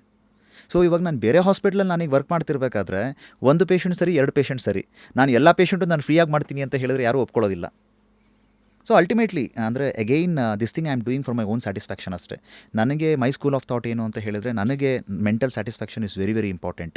ನಾನು ಮೆಂಟಲಿ ನಾನು ಪೀಸಲ್ಲಿ ಇದ್ದೀನಿ ಅಂತ ಹೇಳಿದ್ರೆ, ನಾನು ಸ್ಯಾಟಿಸ್ಫೈಡ್ ಇದ್ದೀನಿ ಅಂತ ಹೇಳಿದ್ರೆ, ಇನ್ನೂ ನಾನು ಓಪನ್ನಾಗಿ ನಾನು ಪೇಷಂಟ್ಸ್ನ ನಾನು ಟ್ರೀಟ್ ಮಾಡ್ಬೋದು. ಅದಾದಮೇಲೆ ಏನು ಅಂತ ಹೇಳಿದ್ರೆ, patients will come searching for us ma'am. If you are really genuine, ನೀವು ಜೆನ್ಯೂನ್ ಆಗಿದ್ದೀರಾ ಅಂತ ಹೇಳಿದ್ರೆ, ಯಾವತ್ತೂ ಪೇಷಂಟ್ಸ್ ನಿಮ್ಮ ಕೈ ಬಿಡೋದಿಲ್ಲ. ಯಾಕಂದರೆ ನಾನು ಮುಂಚೆ ನನಗಿನ್ನೂ ಏನು ಅಂತ ಹೇಳಿದ್ರೆ, ಎಷ್ಟೋ ವರ್ಷದ ಕೆಳಗಡೆ ನಾನು ನೋಡಿರೋಂಥ ಪೇಷಂಟ್ಸು ನನ್ನನ್ನು ಹುಡ್ಕೊಂಡು ಇವಾಗಲೂ ಬರ್ತಾರೆ. These things actually make me emotional. ಹಿಂಗಿದ್ದಾಗ ಏನು ಅಂತ ಹೇಳಿದ್ರೆ, where you think money will come in between? ಬರೋದೇ ಇಲ್ಲ ಎಲ್ಲೂ ಇಲ್ಲಿ. ಹಾಗಾಗಿ this is why you chose this. So lastly ಅಂದರೆ ಸಾಕಷ್ಟು ಬಾಕ್ಸಸ್ ಟಿಕ್ ಮಾಡ್ತಾ ಇದ್ದೀರಾ as a human and as somebody who's updated with the latest technology and ನಿಮ್ಮದೇ ಆದಂಥ ಒಂದು ಇಂಡಿಪೆಂಡೆಂಟ್ ಪಾತ್ ಆಗಿ doctor and an entrepreneur coming together with a purpose. ನಿಮ್ಮ advice ಏನು for youngsters who are still ಇವಾಗಷ್ಟೇ ಇನ್ನೂ ಇಂಟರ್ನ್ಶಿಪ್ಪು ಅಥವಾ MBBS ಮಾಡ್ತಾ ಇರುವಂಥವ್ರಿಗೆ ನಿಮ್ಮ ವರ್ಡ್ ಆಫ್ ಅಡ್ವೈಸ್ ಏನು? MBBS ಮಾಡ್ತಾ ಇರೋರಿಗೆ ಅಥವಾ ಜಸ್ಟ್ MBBS ಮುಗಿಸಿರೋರಿಗೆ ಏನು ಅಡ್ವೈಸ್ ಅಂತ ಹೇಳಿದ್ರೆ, ನಿಮ್ಮ ಪ್ಯಾಷನ್ ಏನಿದೆ ಬ್ರ್ಯಾಂಚ್, ಆ ಪ್ಯಾಷನ್ ಹಿಂದೆ ಹೋಗಿ. ಸೊ ಇವಾಗ ಯಾರೋ ಹೇಳ್ತಿದ್ದಾರೆ ಅಂತ ಹೇಳಿ ನೀವು ಬ್ರ್ಯಾಂಚ್ನ ಸೆಲೆಕ್ಷನ್ ನೀವು ಮಾಡ್ಕೊಂಬಿಡಿ. ನೀವು ಇವಾಗ ನನಗೆ ಆರ್ಥೋಪೆಡಿಕ್ಸ್ ನಂಗೆ ಸ್ಟಾರ್ಟಿಂಗಿಂದನೂ ಇಂಟ್ರೆಸ್ಟ್ ಇತ್ತು. So that's why I chose orthopaedics. ಇವಾಗ ಕೆಲವೊಬ್ರು ಇವಾಗ ಔಟ್ ಆಫ್ ಫೋರ್ಸ್ ಒಂದು ಸಬ್ಜೆಕ್ಟ್ನ ಚೂಸ್ ಮಾಡ್ಕೊತಾರೆ. That subject is actually well earning subject ಆ ಥರ ಅಂತ ಇಲ್ಲ. Follow your passion. ನಿಮ್ಗೆ ಯಾವುದ್ರಲ್ಲಿ ಪ್ಯಾಷನ್ ಇದೆ ಅದನ್ನು ಫಾಲೋ ಮಾಡಿ. ನೀವು ಪ್ಯಾಷನ್ನ ನೀವು ಫಾಲೋ ಮಾಡಿದಾಗ ಡೆಫಿನೆಟ್ಲಿ ನಿಮ್ಮ ಲೆವೆಲ್ ಆಫ್ ವರ್ಕ್ ಇಂಪ್ರೂವ್ ಆಗತ್ತಾಗ. ಅದಾದಮೇಲೆ ಇವಾಗ ಇದು MBBS ಆಗಿರೋರಿಗೆ, ಅದೇ ಈಗ ಆರ್ಥೋಪೆಡಿಕ್ಸ್ ಮುಗಿಸಿರೋರಿಗೆ, ಜಸ್ಟ್ ಇವಾಗ ರೀಸೆಂಟ್ಲಿ ಮುಗಿಸಿರ್ತಾರಲ್ಲ, ಅವ್ರಿಗೆ ನಾನು ಏನು ಹೇಳ್ತೀನಿ ಅಂತ ಹೇಳಿದ್ರೆ, ಆರ್ಥೋಪೆಡಿಕ್ಸಲ್ಲೂ ತುಂಬ ಸಬ್ ಸ್ಪೆಷಾಲಿಟೀಸ್ ಇದೆ. Like arthroscopy is a sub speciality, sports medicine, joint replacement and arthritis is a sub speciality, paediatric orthopaedics is a sub speciality, spine is a subspecialty, deformity correction is a subspecialty. So MS post graduation ಮಾಡ್ತಾನೆ you develop some interest in that. ಏನು ಅಂತ ಹೇಳಿದ್ರೆ, ನನಗೆ ಈ ಸಬ್ ಸ್ಪೆಷಾಲಿಟಿನ ನಾನು continue ಆಗಬೇಕು ಅಂತ ಹೇಳಿ choose that field, choose that sub speciality and continue in that. ನಾವೀಗ ಪ್ರಾಪರಾಗಿ ನಾವು 100% ಡೆಡಿಕೇಶನ್ ಕೊಟ್ಟು ನಾವು ಪ್ಯಾಷನಿಂದ ನಾವು ವರ್ಕ್ ಮಾಡ್ತಿದ್ದೀವಿ ಅಂತ ಹೇಳಿದ್ರೆ, definitely results are with us. So in this journey like they say passion ಮತ್ತು ಡಿಸಿಪ್ಲಿನ್ ಒಟ್ಟಿಗೆ ಬಂದರೆ any dream can turn into legacy ಅಂತ. Definitely. But as a doctor ನಿಮ್ಮ ಪೇನ್ ಪಾಯಿಂಟ್ಸ್ ಏನು ಈ ಜರ್ನಿನಲ್ಲಿ? ವರ್ಕ್ ಲೈಫ್ ಬ್ಯಾಲೆನ್ಸ್ ಅಂತ ಹೇಳಿದ್ರೆ, ಇವಾಗ ಸ್ಕೆಡ್ಯೂಲ್ ಯಾವ ಥರ ಆಗಿರುತ್ತೆ ಅಂತ ಹೇಳಿದ್ರೆ, ಫ್ಯಾಮಿಲಿಗೆ ಪ್ರಾಪರಾಗಿ ಟೈಮ್ ಕೊಡೋದಕ್ಕಾಗೋದಿಲ್ಲ. ನಿಮ್ಮ ಹೆಂಡತಿ ಬೇರೆಯವರು ಅವರು ಡಾಕ್ಟರ್ ಅಲ್ಲ? She is also a paediatrician. So ಹಾಗಾಗಿ fortunately she is a paediatrician, she is a doctor. ಏನಕ್ಕೆ ಅಂತ ಹೇಳಿದರೆ ನಮ್ಮ ಸ್ಟ್ರಗಲ್ಸ್ ಏನಂತ ಹೇಳಿ, ನಮ್ಮ ಟೈಮ್ ಮ್ಯಾನೇಜ್ಮೆಂಟ್ ಏನು ಅಂತ ಹೇಳಿ ಅವ್ರಿಗೆ ಗೊತ್ತಿರುತ್ತೆ. ಇವಾಗ ನಾನು ಒಂದು ದಿನ ರಾತ್ರಿ ಬರೋದನ್ನ 12 ಗಂಟೆ 1 ಗಂಟೆ ಆಯಿತು ಅಂತ ಹೇಳಿದರು, because of some surgery are delayed O P D. ಅವರು ಜಾಸ್ತಿ ಕ್ವಶನ್ ಮಾಡೋದಕ್ಕೆ ಹೋಗೋದಿಲ್ಲ, ಯಾಕಂದರೆ ಗೊತ್ತು ಅವರಿಗೆ. ಹಾಗಾಗಿ in case if non medico ಆಗಿದ್ದಿದ್ರೆ ವೈಫ್, ಪ್ರೊಬ್ಯಾಬ್ಲಿ ನನ್ನ ಕೇಸಲ್ಲಂತೂ definitely it would have been very difficult. So she is so understanding that, she is also doctor. So that's why ಅವ್ರಿಗೆ ಗೊತ್ತು ಅಂದರೆ what are the struggles what doctor goes through ಅಂತ ಹೇಳಿ.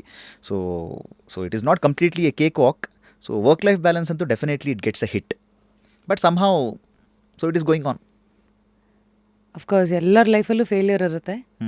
ಕೆಲವರು ಅದನ್ನು ರಿಫೈನ್ಮೆಂಟ್ ಅಂತ ನೋಡ್ಬೋದು, ಗ್ರೋತ್ ಅಂತ ನೋಡ್ಬೋದು. ಬಟ್ ಆಸ್ ಅ ಡಾಕ್ಟರ್ ನಿಮ್ಮ ಒಂದು ಪರ್ಸ್ಪೆಕ್ಟಿವಲ್ಲಿ ಫೇಲ್ಯೂರ್ ಅಂದ್ರೆ ಏನು?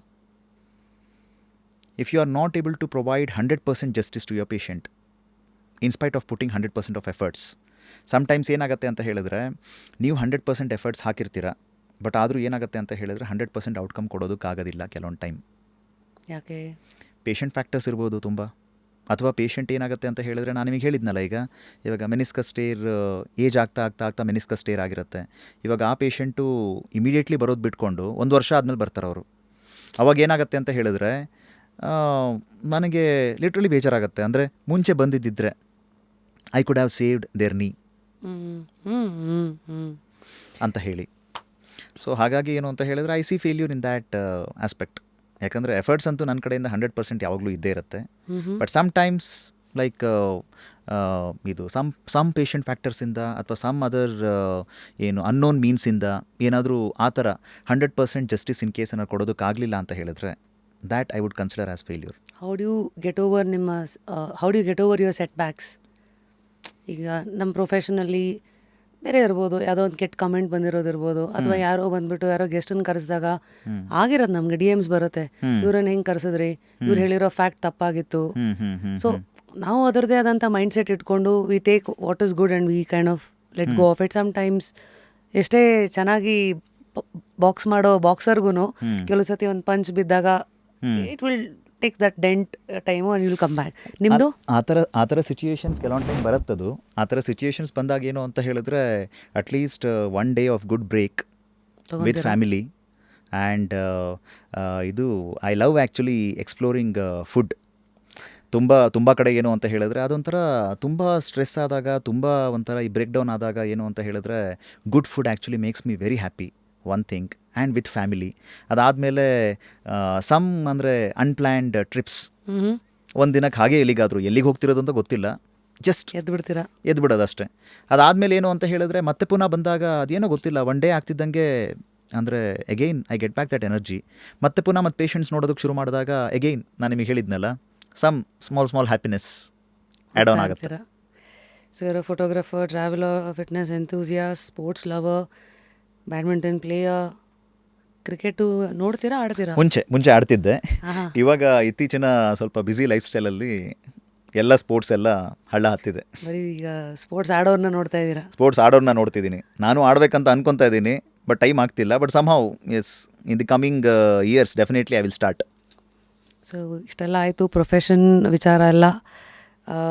ತುಂಬ ಕಡೆ ಓಡಾಡಿ ಬಂದಿದ್ದೀರಿ ಅಲ್ಲ, ಫೆಲೋಶಿಪ್ಸ್ಗೂ ಜರ್ಮನಿಗೆ ಹೋಗಿ ಬಂದಿದ್ದೀರಿ. And what next? ಈಗ personal life, what are you curious about? Personal life professional life ಜೊತೆ ಹ್ಯಾಂಡ್ ಇನ್ ಹ್ಯಾಂಡ್ ಹೋಗ್ಬೇಕಷ್ಟೇ, ಬಿಟ್ಟರೆ nothing much I have thought about that. So I think ನೀವು ಮೂಲತಃ ಶಿವಮೊಗ್ಗದವರು? ಮೂಲತಃ ಸಾಗರ.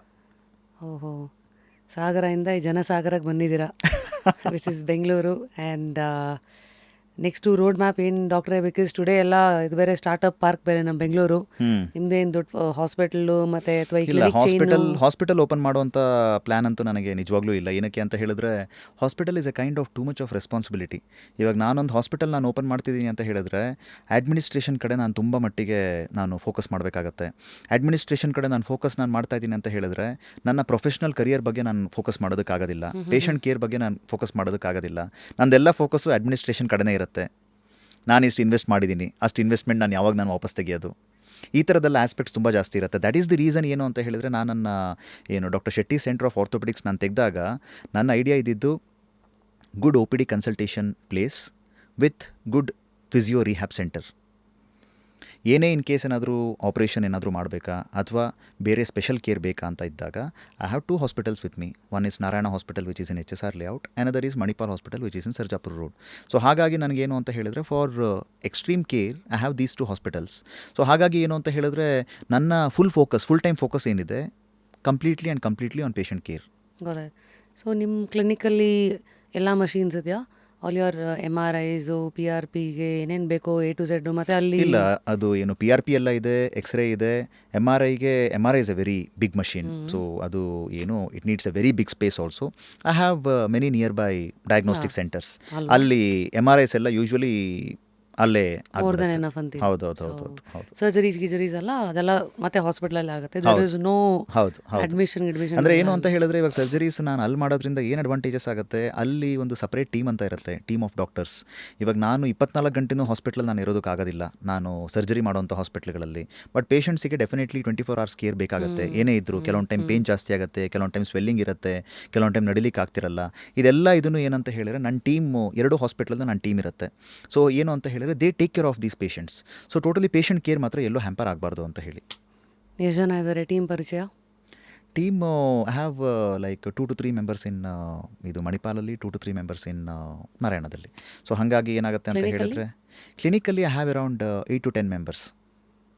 ಹಾಗೆ ದಿಸ್ ಇಸ್ ಯೋರ್ ಟೀಮ್. ಹಾಂ. So in the days to come ಇದೆ ಕ್ಲಿನಿಕ್ಸೇ ಬೇಕಾದ್ರೆ ಫ್ರಾಂಚೈಸಿ ಮಾಡೆಲ್ ಅವೆಲ್ಲ ಇರುತ್ತಾ?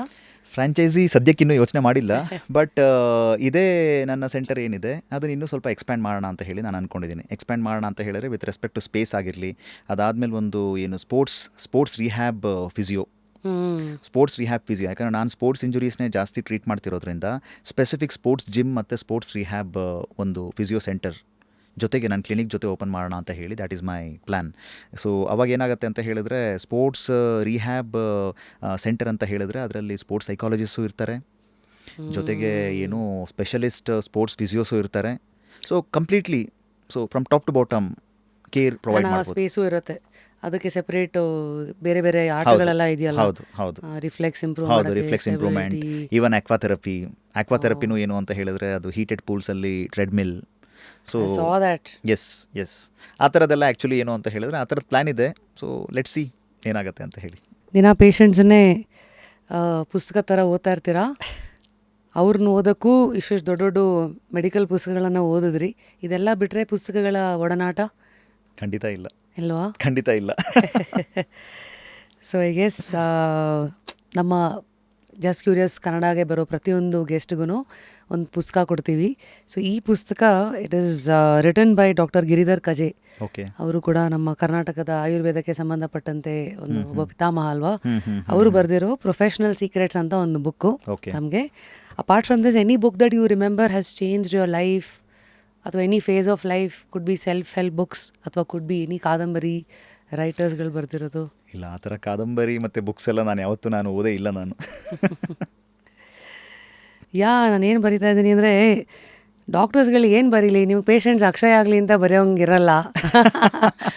So I'm like yes dear Akshay ಅವರೇ, ಜ್ಞಾನದ ಕಡೆ, ಪ್ರಪಂಚವನ್ನು ಗುಣ ಮಾಡೋ ಕಡೆ ತಮ್ಮ ಆಸಕ್ತಿ ಸದಾ ಅಕ್ಷಯವಾಗಲಿ.